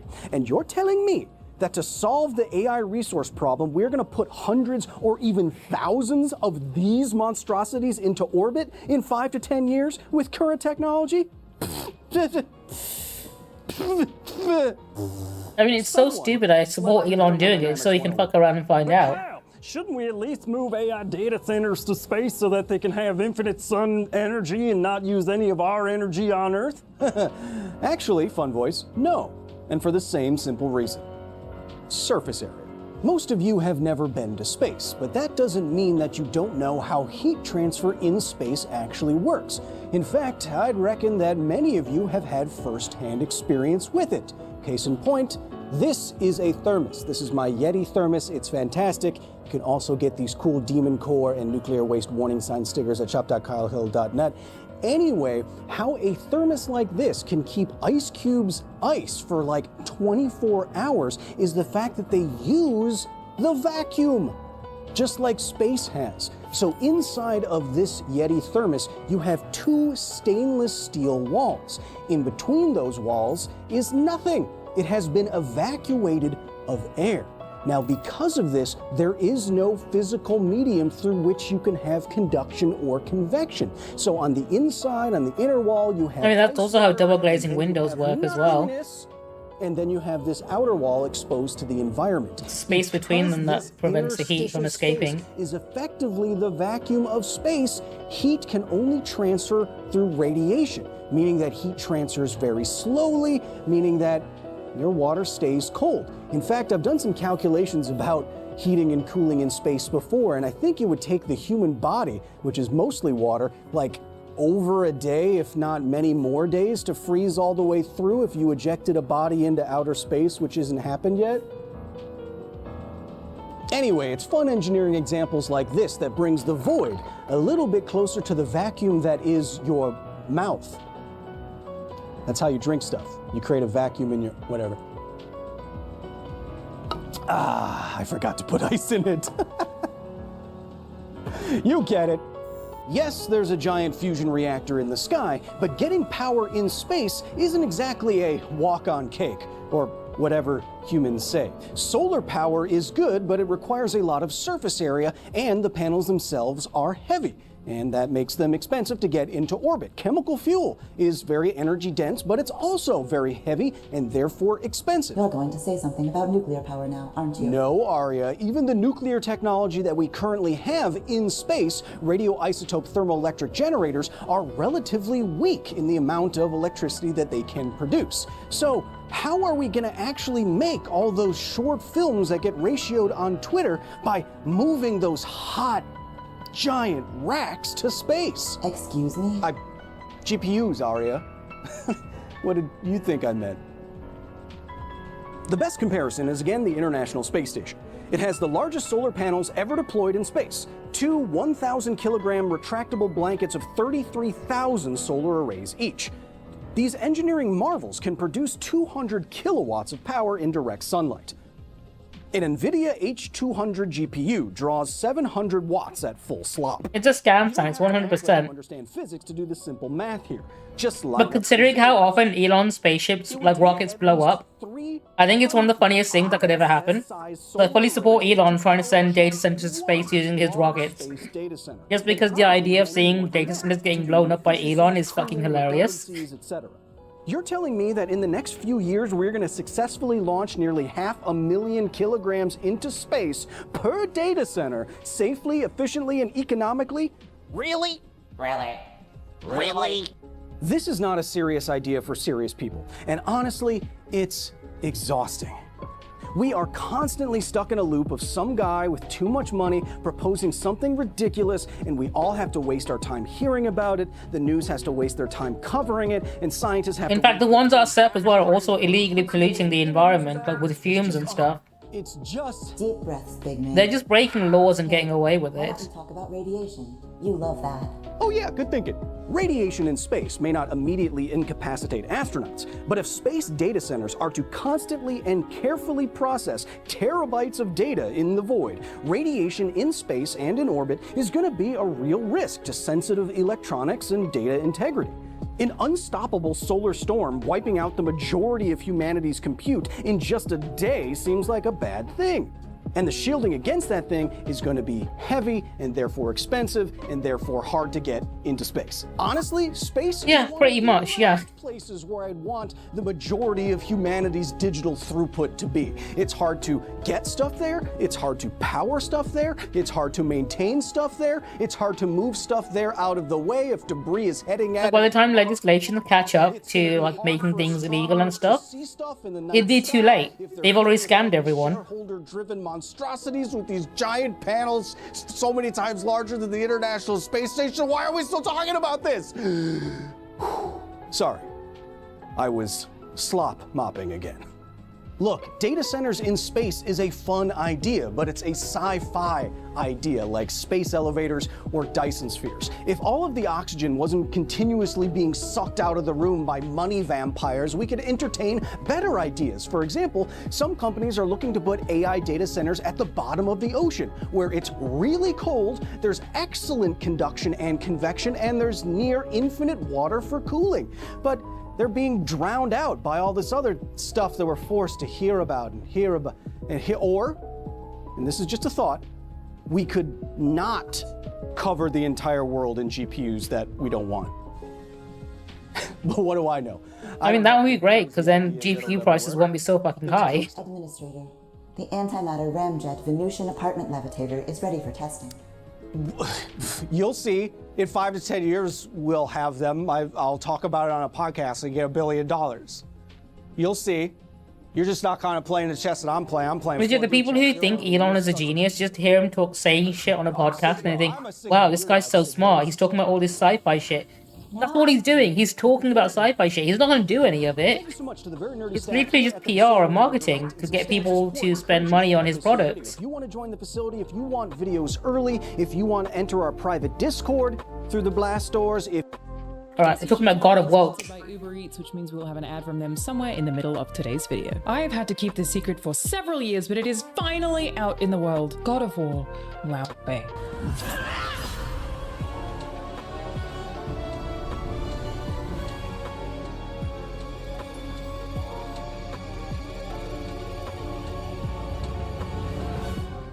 I had the genuine honor of writing on this game for 4 years with the incredible team at Sony Santa Monica Studio, and I owe Alana Pierce an apology here, because I've apparently been lying about her this entire time. I've been telling people that she worked on God of War Ragnarok, obviously because Lao Fei hadn't been announced. But no, this is me being a YouTuber, holding myself accountable, and admitting to my faults, and apologizing for it. I am sorry for lying about Alana Pierce like this, and slandering her all over the internet by saying she worked on Ragnarok, when in fact, she worked on God of War Lao Fei. And I also apologize for not having a ukulele, because I don't know how to play the ukulele. I hope people accept this apology and understand that I am trying to be better. And also check out my merch on my Redbubble store, link in the comments down below. today I'm excited to share Hope I did that right. all of their secrets. Kratos is gay. No, I'm kidding. Or am I? I mean, he's Greek. Everyone in ancient Greece was gay. I definitely am. But I am especially the Spartans. I learned writing on my first AAA video game. I have taken these lessons to the indie game that I'm making, Wishlist Layers Deep on Steam. I mean, he spent 3 games fighting through gods and demons and monsters, wearing nothing but a leather skirt. I've never even been allowed to acknowledge that this project existed. Before this week, I've had to be so incredibly vague about what the hell I was doing, which has been honestly very difficult to navigate, and I'm so sorry to the people who have repeatedly asked me the very simple question, what was your day-to-day like? What's writing a video game like? And I couldn't even answer that until now. My contract and NDA are very specific and very different to most game developers because I have a following. I recognize that I opted into that when working at a AAA studio. So I joined the project as a junior writer. I was actually one of the first 2 writers on the team, which is wild to think about. 2 of us joined on the exact same day, which is myself and Elise Morgan. My name is Elise Morgan, and I am the lead writer on God of War Lao Fei. And at that point in time, I think the team was maybe 4 people in total. Like, adding the 2 of us made it 6, and the only thing that was really set in stone before I got there was that it was a Fey game. But everything else we figured out together as more and more people slowly joined the team. Which, before I get any further, huge congratulations to the team on finally announcing this game. These people work incredibly hard, doing something that is incredibly difficult. I know people say it all the time, but game dev is all but impossible at this scale for a multitude of reasons. It's so difficult. And Santa Monica Studio manages to succeed despite this over and over and over due to the tremendous talent and relentless hard work of the people who work there. I hope that you are all... You're not wrong. I think it's fucking hilarious that so many right-wing dudes talk about Spartans and identify as Spartans and call themselves... Like, Nick Merckx, like, that he streams Call of Duty, he, like, refers to himself as Spartan and his whole branding Spartan theme, not realizing Spartans are both really fucking uncultured compared to, like, everyone else, because literally the entire culture was just war and fighting. But also having sex with other men. The things they did most was enslave other people and have sex with other men. Straight up. Which is, to be fair, they're also racist as well, so I'm not, they probably do like the aspect about Spartan culture. But the Spartans were super, super gay. And I don't think that these homophobic motherfuckers realize that. Like, I'm very certain all the Spartans they idolized had probably fucked loads of dudes in his life. Because they had no issue with it. Homophobia hadn't been invented yet. As proud of yourselves as I am of you. Homophobia was invented by Big Church to sell more straight heterosexual marriage, I'm basically. Really excited. So I joined as a junior writer and then was promoted to just a regular level writer after about a year. Though worth noting that there was very little difference between those two titles. I got promoted because I was always doing staff writer level work effectively. And I left at the end of 2024 to very little fault of the studios. I had a family member battling with cancer, and that ultimately led me to decide I should spend more time back in Australia. But yeah, at the time that I left, the team was 5 writers, which is me, Lauren Signorino, and Orion Walker, who both also worked on Ragnarok, Jeremy Bernstein, and Elise Morgan. I'm sure a number of writers whose names I don't know have now also written on this game, and they should be credited accordingly. I just don't know their names, unfortunately, because I haven't worked with them. However, this is why this long-winded explanation is relevant, I promise. Most of my time there was in pre-production, which is setting up the world and the characters, of course, under the direction of Elise Morgan and game director Ariel Lawrence, and I think his title now is franchise head Corey Barlog, who was also very heavily involved in the concept stage. Hi.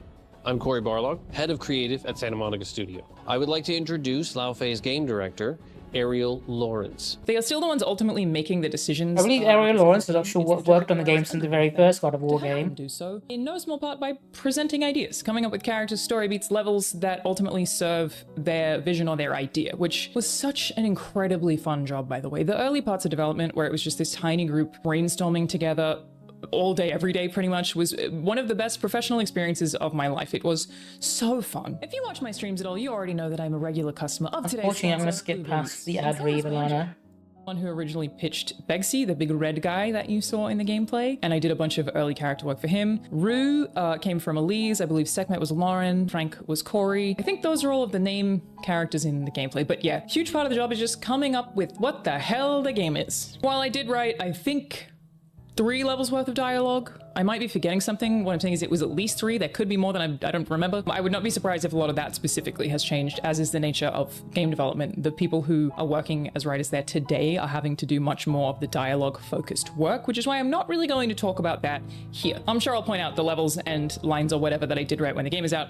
I did not write any of the dialogue that is in the gameplay that you've already seen, for example. I would guess that that was largely written by Elise Morgan, but the vast majority of my time was working on character building, world building, and story structure stuff with a team of about 5 writers. Basically, the job of a writer in early stages of development of a AAA video game is to assist the narrative leadership in building the world, and then you start writing levels, which are structured and written very similarly to a film script. So with all of that out of the way, let me talk you through what I consider to be the most valuable things that I learned. Some of this might seem basic, but it's the information that I give any hopeful game writers or students who approach me asking where to start. So first, pillars. If you don't know about this one, you should, but even if you do, it's always worth going over. When you start out making a video game, you gotta know what you're making, and being very, very specific about what that vision is tremendously helpful for the rest of your team. It is most efficient to give yourself really specific This is very similar to actual writing. Limits for movies and stuff, film screenwriting. The inevitable feature creep to overtake your dev cycle. Pillars are about focusing what your game is. If it's not addressed by a pillar, it probably shouldn't be part of your game. The way that I use these now is effectively your narrative pillar. What is your protagonist going through? What's the core of the story? What's the theme? Figuring this out from day one makes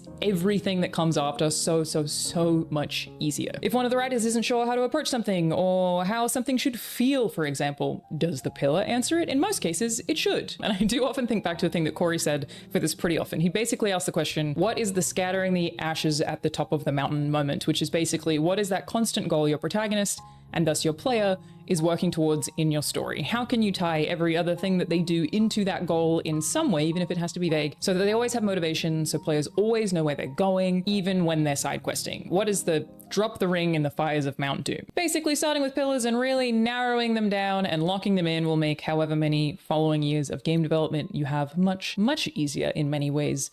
Namely, your whole team is on the same page, so when the different departments come together, you have a cohesive video game. Second, characters. After pillars, this would be my next starting point as a writer. You get your narrative pillar, your simply stated goal of the story, and then you build your cast of characters. Not all writers work this way. I almost always plot after knowing the characters so that my characters and who they are can influence the plot. It's basically like, I already know where we need to head specifically, like there's a story one-liner from the pillar stage, but the way we get there, to the top of the mountain to spread the ashes, can twist and weave based on who my characters are, what they do, and how they would influence the world because of who they are. This is, in my opinion, how you get active participants instead of stories just full of events just happening to your characters. This would usually start with a character bio, a written document that contains a short synopsis of who your character is, and then a much longer version of that synopsis that includes any relevant backstory. That's a useful way to refresh our characters. I've done that quite a few times in the extra well person written. is. I wrote the first character bio for Faye, which was probably 5 or so pages at the time, and then actually a short story, literally in short story format, of her walking around Jotunheim. You will never see that. It probably will never be used publicly, but it was there to like explore her as a character and how she would exist in a space. I had forgotten that I did that. Good practice to do stuff like that. Each of the writers wrote one for a different character. It was a very cool thing to do as a group, to like get to know your characters in a fictional setting where it feels like they're living and breathing because it's not just a script, it's a short story. Which, yeah, you don't have to do your initial character writing work in big boring documents if you don't want to. Tim Schafer, for the original Psychonauts, made all of his characters little profiles on, it was like Friendster or something like that, like a MySpace kind of website. Some website where they were a network of friends like Facebook with bios. That's really fucking clever, actually. Or whatever. Really, you would do whatever it is that you need to do. That's actually a way more creative way than the normal way of doing it, like making bios and profiles. Actually, I might steal that for I like to break this up in simple future stuff, actually. So basically, like whatever section I happen to be writing at the time, I know where they need to be emotionally. You often aren't writing cutscenes or gameplay sections in order. No wonder Tim Schafer makes so many fucking banger games. It's always been a certain level or a certain cutscene that could be really late game, usually very, very out of order. So you need to have something tracking how the person would be feeling at all points in time so that you can reference it. What are they going through during the various stages of your story? How do they feel? How do they react? Are they growing and changing as people? Are they digging their heels in and being more stubborn? Are they losing things or gaining things? Basically, what happens to them specifically as a person or a character throughout the course of your game. Other things to include on character bios would be speech patterns. I really love doing this now. This is how they talk. Do they use contractions? Do they swear? Are they formal? Do they maybe lose track of what they're saying partway through sentences? Whatever their quirks are. You can include a list of words that they commonly use or favorite phrases. This is similarly a reference for your whole team if you have multiple writers, but also for yourself if you are a writer, to look at whenever you're writing dialogue for a particular character, so that as your world and your cast get bigger and bigger and bigger, you always have, again, that thing that is cohesively tracking that person or animal, or Cube, played by Jack Wade. What the f? Then there's a web or a network regarding how they feel about each other. If you have a small cast, you can probably do this with just paragraphs. If I'm writing Faye's bio, I could add a section that would say, this is how she feels about Frank. This is how she feels about Rue. It's so weird to finally get to say these names publicly. It's so weird. So for a bigger cast, I'd use Miro or some other whiteboard tool that allows you to create a visual web of who knows each other, who hates each other, who likes each other, who loves each other, who wants something from someone. I've known some TTRPGs that do something similar to this to help you roleplay. Create multiple iterations of this web for different acts of the story if needed. These. I know Alice is Missing does something similar, with any game writing I do, and that was quite fun to do. Speech guides and relationship webs, so they're incredibly helpful. Third, so you got a bunch of story and a bunch of characters. No, you don't. Time to cut them. Really, tip 3 is always be cutting. There were events at Santa Monica Studio called The Scopening. Maybe one day I'll be able to talk about that more. It was a little funny. Parts of it were kind of shocking, but it was something that I learned very quickly that all studios should be doing pretty much at all times. If you are making a game as a writer or otherwise, you cannot be afraid to cut. Cut early. If you doubt something, cut before you've spent time on it. Certainly as a writer in AAA, the whole process is death by 1,000 cuts. Things are cut and sliced and diced as other departments come on board and tell you certain things are way more costly or way more time consuming than you first thought, and thus probably can't be animated and thus must be cut. Lines get cut, characters get cut. There's like one of those characters that I still think about regularly. I wondered for a while if I could just write the short story version that I had of him in my head because he's so real in my head, but I think because I technically developed him at Sony, they own him. And that's weird when it's a part of your brain. Obviously, it is an unavoidable fact of game development that things will be added. Let's make a legally distinct version of it. In fact, one of the funniest stories in regards to like copyright, in fact, the very first case of characters being owned by the people was when Maurice LeBlanc, who is the author of Arsène Lupin, the Gentleman Thief, wrote a story that featured Sherlock Holmes, and Arthur Conan Doyle was not happy about his character being used. So he took him to court, and he actually won the court case, and the court ordered Maurice LeBlanc to change the name of the character, so it's no longer Sherlock Holmes. And he changed it to Herlock Sholmes by moving the S, which is the funniest thing he could have done, because the court said, you know what, yeah, he met the terms that were laid out by Arthur Conan Doyle, he changed the name. He didn't state how the name should be changed or how much he should change it. He met the requirements, and now we have a character in the public domain called Herlock Sholmes that anyone is allowed to use. by design. It's why he shows up in things like the Great Ace Attorney, and I fucking love him. Things must thus be Probably my favorite version of that character. For indies, I think it's the difference between starting a game and finishing a game. Anyone can come up with 100 cool game design ideas. The people who finish games are the people who cut those 100 ideas down to 1 or 2 or 3 in order to actually tangibly make something. Be ruthless, be brutal, make video game. Fourth is my last general tip here, understanding what your job actually is. As a writer, outside of, building the story and characters and then writing levels and dialogue and all of that expected stuff, at least to begin with, your job is actually just about communication. It is more important that you write things that the rest of your team, who may not be writers and may not even like reading, will actually read and be able to digest. It is far more important that the information that you share be accessible to everybody else on your team, since your job from your department is the one most responsible for communicating the story, than that your writing be flowery or pretty or deep. Keep it simple, make sure that everyone understands. There are some game studios that aren't story first or writer first, but I've actually never really worked at one of those, kind of, but not really. So I can't comment on that approach. But for me, I need to make sure that what I am writing for other departments is clear, concise, and easy to follow. That is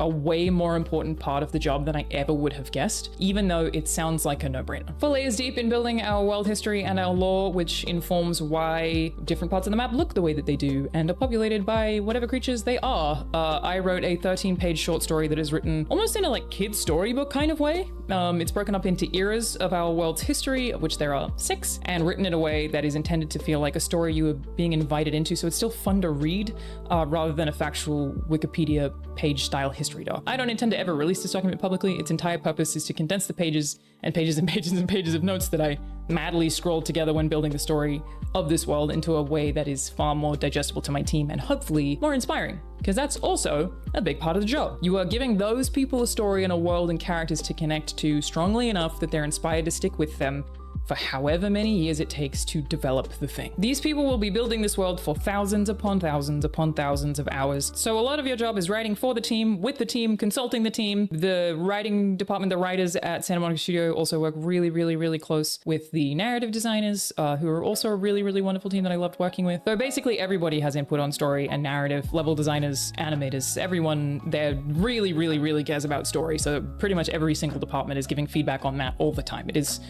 super important to inform the team, basically. And really, at the end of the day, when people say making games is hard, what that is largely referring to is that the management of hundreds of fucking people who are, as I said earlier, experts in totally different fields. You have to make sure that they all understand and agree on the thing that they're making. And for every new person that you add, that gets harder. If you don't have some standard cross-disciplinary means of sharing information, you basically don't stand a chance. A game director can't just walk into a room and going, "We're making a racing sim, but Dark Souls," and expect to get cohesive results. What does that mean? It has to be about really specific ideas, communicated well. I mean, I guess they can do that. They'll just make them a very bad game director, but idea to life. I'm fairly certain it does happen. You cannot make a game without a team. Again, some incredible exceptions. Basically, lesson 4 is consider how much of your job is about your team and communicating with your team, and make sure you get those skills on board. Learn how to talk to different departments and how to support different departments depending on what your department is, because that is actually majority of what your job is. So those are my valuable lessons I learned from AAA that I now apply to all tiers of game development and have also learned from other bits of game development. It's have stable pillars, detail the hell out of your characters, cut regularly, and recognize— No, that's generally good writing advice. Interdisciplinary communication. Anyway, before I move on to my next video, I am going to have a quick toilet break.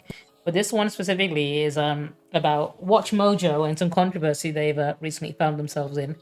So I'll be back in just a minute. Enjoy whichever ad plays. I'm going to go piss. And then we'll see what happened. Be right back.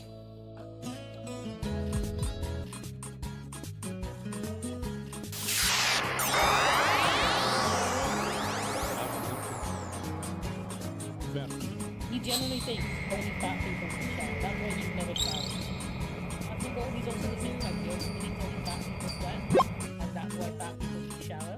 Because they must smell because they sweat. Apparently he thinks he doesn't need to shower or use deodorant. Calling him a biohazard is putting his life in. I generally think this motherfucker needs to be quarantined. I think he's got more cultures of bacteria on his fucking flesh than like in a... So this is a reel from over a year ago. From one of the clips from my stream from over a year ago now.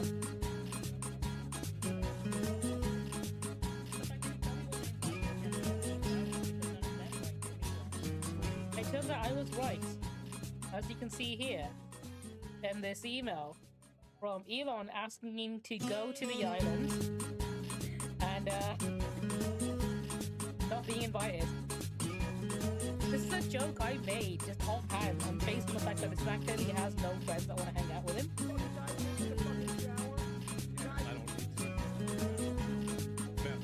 He generally thinks only fat people need to shower. That's why he's never showered. He's also the same with my deodorant. He thinks only fat people sweat, and that's why fat people need to shower, because they must smell because they sweat. And apparently he thinks he doesn't need to shower or use deodorant. Calling him a biohand is putting it lightly. I generally think this motherfucker needs to be quarantined. I think he's got more cultural bacteria on his fucking flesh than like in a... If you truly want to see more empathy in the world, even for people like Charlie Kirk, I don't think it's about this as well. He could have been someone that would be receiving empathy and talking to people in university, right? You have to be willing to share empathy with others yourself. It's a two-way street, and you can't just demand it from others when you've never shown an ounce of it. When you've never shown an ounce of it for them. It's like a social contract, right? It goes both ways. You can't say everyone needs to feel sorry for me when I'm a victim.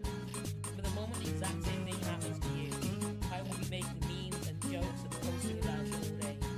You can't do that. If you want more empathy out there in the world, you gotta put it out yourself. You need to be the one practicing what you do, right? Which is my advice. I don't think it would have been a good idea if I started smoking at the age of 3. I'm pretty sure I'd have several different types of cancers afterwards.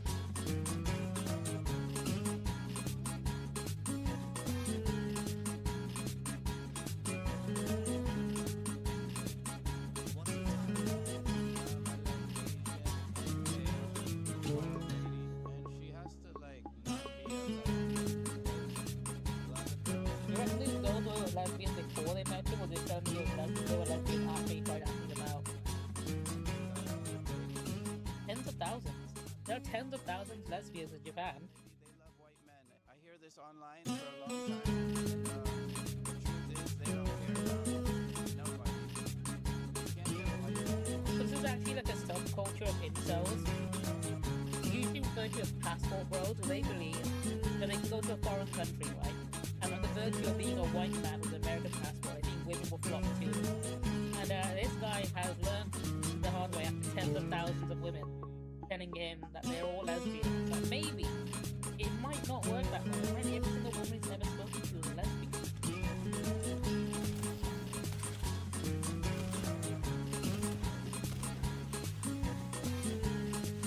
Chill out.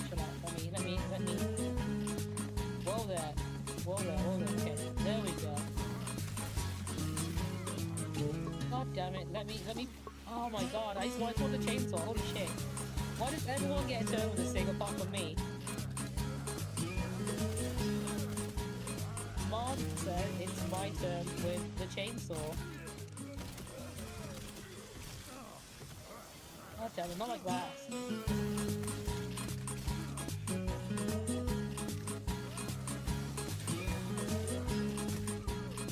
By the time I get to have it, there's gonna be no enemies left.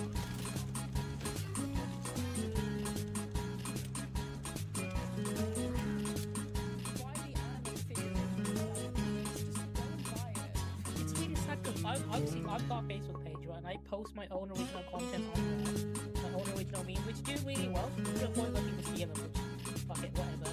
But what's really sad is that I've seen pages that have more likes and interactions than me, and it's all just really bad AI movie posters, like confirming shit like, what? Confirming shit like, Robert Pattinson's Batman against the Avengers Doomsday. There's like 100k likes and comments on it from people. I've returned, and I'm going to move on to my next point, which is about Watch Mojo and some recent controversy they've gotten into. Beep, beep, weird beep beep. Very weird beep beep. Tonight's story is about Watch Mojo. If you don't know, Watch Mojo is a huge YouTube channel, 26 million subscribers huge. They've been around since 2007, and they specialize in listicle videos, top 10 lists, you know, top 10 sexy female movie villains, top 10 hilarious movie sex scenes, top 10 dumbest things Chris Griffin has done. You know, the classics. How many billions of views do they have, by the way? Oh, not many, just 18 billion views and Insane. 33,000 videos. I didn't know that counter could go that high. Now, you may remember them recently for leaving that really weird villain monologue-like comment on a relatively small channel's video. The day no one talks to you is the day you are irrelevant. So thank you. And it just reads like a fucking Reddit mod. But that's not what I'm here to discuss today. JacksFilm's Discord member Bait found a recent Watch Mojo video whose title alone would give most people pause. But it's what they do in the middle of the video that feels almost comically evil. From 5 days ago, 10 YouTubers who made videos when they knew they were dying. That's a hell of a thing. Relating back to Alex Simo, who I talked about earlier during the Yu-Gi-Oh section I was talking about. Oh my fucking God. So they monetized 10 YouTubers who made videos when they knew they were dying. But yeah, this is a fucking ad for the Backrooms. Ad 1 of 2. So Watch Mojo is already ghoulish enough to monetize a video all about... I don't think that's the first time they've done it either. Really, the description is something else, I'll tell you what. Find the song Fate and Fortune from Sound Mojo's Balance album here, then a link to whatever that is. These creators showed incredible courage by continuing to share their lives with the world, even in their darkest moments. Join us as we count down some... Fuck! As we count down... The wording on that, that's unfortunate. Holy shit. Inspiring times, beloved YouTubers kept making videos despite facing terminal illnesses. Have you followed any of these I'm sure there's a better way they could use instead of counting down. Whoa! And this is the worst part. Our countdown includes Technoblade from the Minecraft community, Gaming Critic, Total Biscuit, and they include all of them for the fucking SEO search terms. They really wanted to get Technoblade, Minecraft, and Total Biscuit in there to really maximize the searchability for this. Also, Watch Mojo's now a multiplayer game. Wishlist Mojo Party on Steam. Fuck you. This is the word I keep coming back to. Ghoulish, ghoulish, ghoulish, ghoulish. We're gonna fast forward a little bit into this video. It's one thing to make a video about YouTubers who made videos when they knew they were dying, which is already pretty macabre. It's another thing to monetize it. But then 10 minutes into this video, they do something bizarre that I've never ever seen before from any channel anywhere. Shortly after, he sadly passed away, causing several video games to honor Bane's legacy.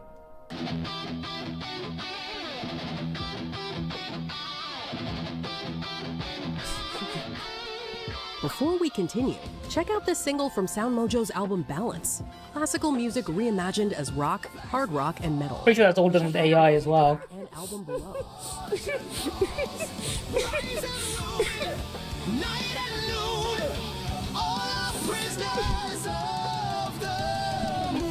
So... Technoblade. And they told me that the reason... That's correct, yes. In between documenting the deaths of Total Biscuit and Technoblade, Watch Mojo has the gall to shoehorn a plug for their AI music channel. You did not hallucinate that. All of that is real. They're like, hey, we have a channel called Sound Mojo where we just crank out AI slop. Check it out. So fucking weird. Hey, Watch Mojo, there's a time and a place. You want to plug your... There's a lot of AI slop music on YouTube as well right now. Go right ahead. But in a fucking video titled... I'm surprised the YouTubers who made copyright detection isn't taking any of it down, because a lot of it is the remixes of copyrighted crap. Monetized with ads? What the fuck? It's the first link in their description. Before their description where they're like, you know, pay respects to all of these legends. The first thing in their description is check out our hit single. By the way, not a hit single, just check out our single on Sound Mojo. I want to take a look at the very obvious AIR. Not here. This is Check stock. out this single from Sound Mojo's Hell album yeah. Dude, I love AI. AI is so fucking sick. Before we continue, check out this single from Sound Mojo's album Balance. Before we continue counting off these dead YouTubers, check out this song. It's the type of shit your divorced father... Probably the only way I'll ever make it onto a Watch Mojo list. There's some badass... Maybe I'll be in the dead YouTubers list, like, in 2089 or something. Here, let's check it out.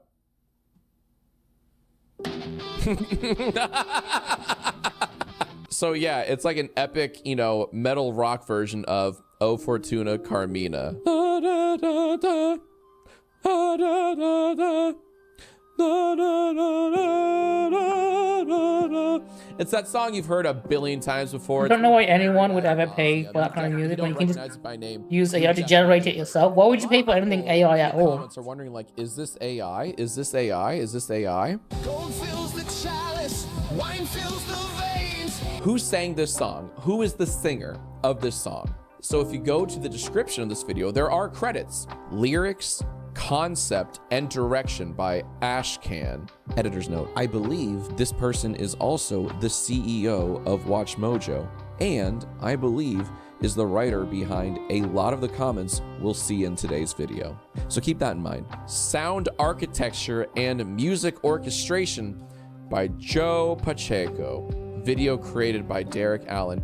Hey, what do you notice about that? Did you see singer anywhere? Nope. That makes me think a robot sang this, but the comments are really interesting. AI or not, this is fantastic. It's not. Please don't be AI. Now, this is interesting. I have a theory, because you'll see that Sound Mojo, the uploader, responds quite a bit. And I have a theory that the same person that leaves comments as Sound Mojo, that same person left that really cool comment to that one video essayist that dared to critique Watch Mojo. I have a feeling, because you're going to see that same small dick energy in a lot of these comments. And by the way, there's a lot of these comments. The day, like, I swear, it's the same fucking voice. Okay, so someone said, please don't be AI. Here we go from Sound Mojo. We are promoting this new channel off of Watch Mojo and Miss Mojo. Oh, we know you're promoting it because we saw the ad for this in the fucking dead YouTubers Watch Mojo video. So sick ad, dude. We understand the nature of YouTube users being fickle to receive different things, but are you saying we can't even promote new formats? Seems silly. So we have someone responding to Sound Mojo, Jolin, saying AI media should state clearly that it is or contains AI. Your channel does not specifically say AI, instead vaguely links to a blog post. I think they need to disclose it as well if it's AI, right? I'm pretty sure that's part of the YouTube terms of service. Incorporating generative AI, then you should be promoting it. Well, they don't really enforce it much, so I'm guessing channels are getting away with not doing it. And what's that mission statement? There's no punishment for it at the moment, is there? In ways that blend global traditions with contemporary storytelling. M-Dash! Nobody talks like this. Sound Mojo themselves responds in earnest. Seriously, what a generation of whiners. Don't like something, steer clear, mate. Get over your high horse, for fuck's sake. We produce content for fans, not for blowhards who go around preaching. Someone sounds very upset. So do you they see can't handle criticism very well, can they? This was written by the same guy who wrote the day no one talks you. They're calling this dude a wanker, a whiner, a blowhard, throwing insults. Clear indication you do not believe in the tech as an honest business venture. It's so fucking true. I would like it, but I already liked it hours ago. This is why it isn't on the main page, to avoid instant clickaways. Yeah, it's not on the main page, because if it were on the main page, it would get a whopping 15,000 views. But here it gets 2,000, so it's fine. Asking for transparency and truth in advertising is not preaching. No, it's not. Your channel's not being upfront about generative AI to catch those who haven't learned to recognize it. Practice what you preach and, quote, get off your high horse, for fuck's sake. Your behavior is part of why prompters are regarded as frauds. You are so precise in your wording here. It's really refreshing to see. It's beautiful. No, I throw out insults because I am tired of self-aggrandizing twats complain about everything and anything. They're like, fuck it. We don't care. Gloves are off. You're a blowhard. You're a whiner. This is so fucking unprofessional. I can't imagine like a big YouTube channel being managed by obviously multiple people like this, responding to literally irrelevant comments in such a petty way. Are you sure about that? You didn't become a content farm? Are we sure about that? You make like... I think Watch Mojo was the original content farm after And one BuzzFeed. of the recent videos is top 10 YouTubers that died. you're a fucking content farm. Own up to it. Don't pussy out of that. Don't back out of that. That's exactly what you are and nothing more. Anyways, you jealous, envious hacks like to be rather selective about the criticism. You heard it here first, folks. Anyone who is critiquing Watch Mojo is just a jealous, envious hack. This is art, whether you like it or not. With tech, all humans get to do things they could not do before. So instead of spending days trying to convey the vision, we can achieve more with less grief. Oh my fucking God. Do you hear yourselves? Jesus fucking Christ. It's like you're eating some kind of food that I object Deal with to. this one for now. What? Fucking what? And I come in the restaurant and piss I'll make this you one the off. last one for today. No, none of what you said is an I'll save the rest for appropriate, next stream. metaphor at all. Actually, It'll probably be later this week. Get over yourselves. All of this shit was in response to Jolin's comment, but don't forget the base comment was "Please don't be AI" from Twin War. They do respond directly to Twin War. You have to scroll down quite a bit in the thread here, but Sound Mojo, in response to "Please don't be AI," they send a link. So Sound Mojo explained. Spoilers, it's a whole lot of nothing word salad. All you gotta do is control It looks like it's written by AI as well. There it is. Another colleague suggested using AI. I was initially resistant, but I recognized it could serve as a... Because AI loves using the M dash. Got it. Instead of a hyphen. As we refined our prompts, yep, say less, King. Speaking of AI, here's the most AI-produced PNG I've ever fucking seen. I believe AI represents the next frontier. While I remain cautious about fully embracing it, I see it as a powerful tool for prototyping and ideation. That's not true. You're not cautious at all. You're already dedicating whole-ass videos on a channel to, like, what if AI, though? Sound Mojo has a weird, lofty goal. My goal is to take these songs beyond demos, bringing in artists to re-record them and perform them live. I'm in talks to develop and produce one of two shows. One's an American Idol style casting process to assemble a supergroup that could then tour. Oh, I love how pompous they are here. I love it. Much like Watch Mojo helped define a new format in the 2010s. Really, the listicle? I feel like that existed before the 2010s. Let's calm down. Take a breath. I'm fairly certain Machinima did like top 10s before Watch Mojo even existed. Plus likes.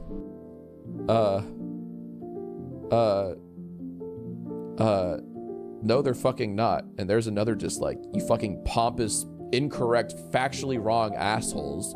Sorry, my math isn't great, but I do know that 31 divided by 118 isn't 0.95. Good lord. I respect all POVs. Clearly you don't, because you call everyone critiquing you wankers and blowhards. Hold on, let me make sure I'm reading this next one correct. I think I've stumbled onto something. It's such a British insult as well. We've been watching here tonight thus far. This guy might be more British than I am. Calm down like 5 times in this comment section. But I am a writer and wrote the lyrics and a drummer.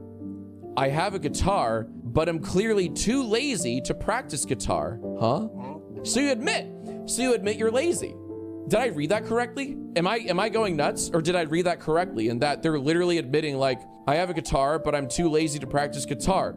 That kind of makes everything they're saying make so much more sense. That's why I use AI, because I'm too lazy. Ah, of course. So you admit it. I have a guitar and I could play it, but I'm too lazy to. So I don't. I'm a drummer instead.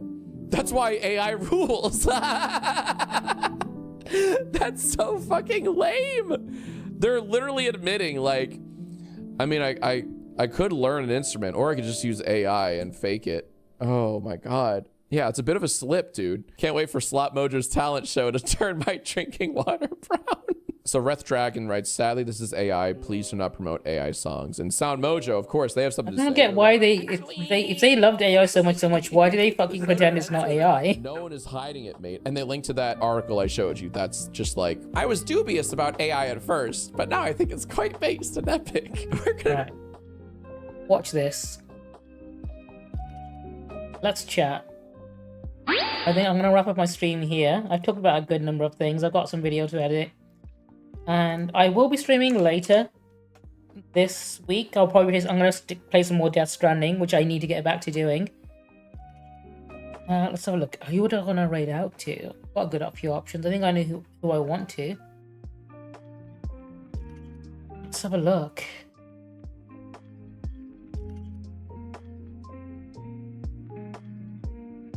Let's see how long they've been live. Okay, only just gone live. Are they still on the starting soon screen? They are, in which case I might go with someone else. Let me see, what are my options? I could go with you, but you've been streaming long, so I think you might be ending soon. Playing a game that I've been interested in playing. No, hang on, maybe I shall.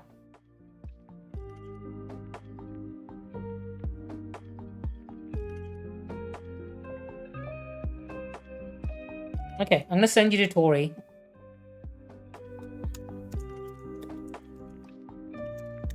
My wife who has just come back from Japan. I hope you enjoy watching her stream. She's playing Blueprints, which is a game I've got and I've been meaning to play. I have not started it yet. I'm interested to see how she's getting on with it, because I know she likes the same types of games that I do. I'm going to end my TikTok stream because I'm done with TikTok. I'll edit all of this later. Thank you everyone who tuned in today. I always really appreciate it. I'll be chatting more about stuff next time I'm streaming. I hope you tune in for that as well. I'm going to copy and paste one of these raid messages. Let's go with this one.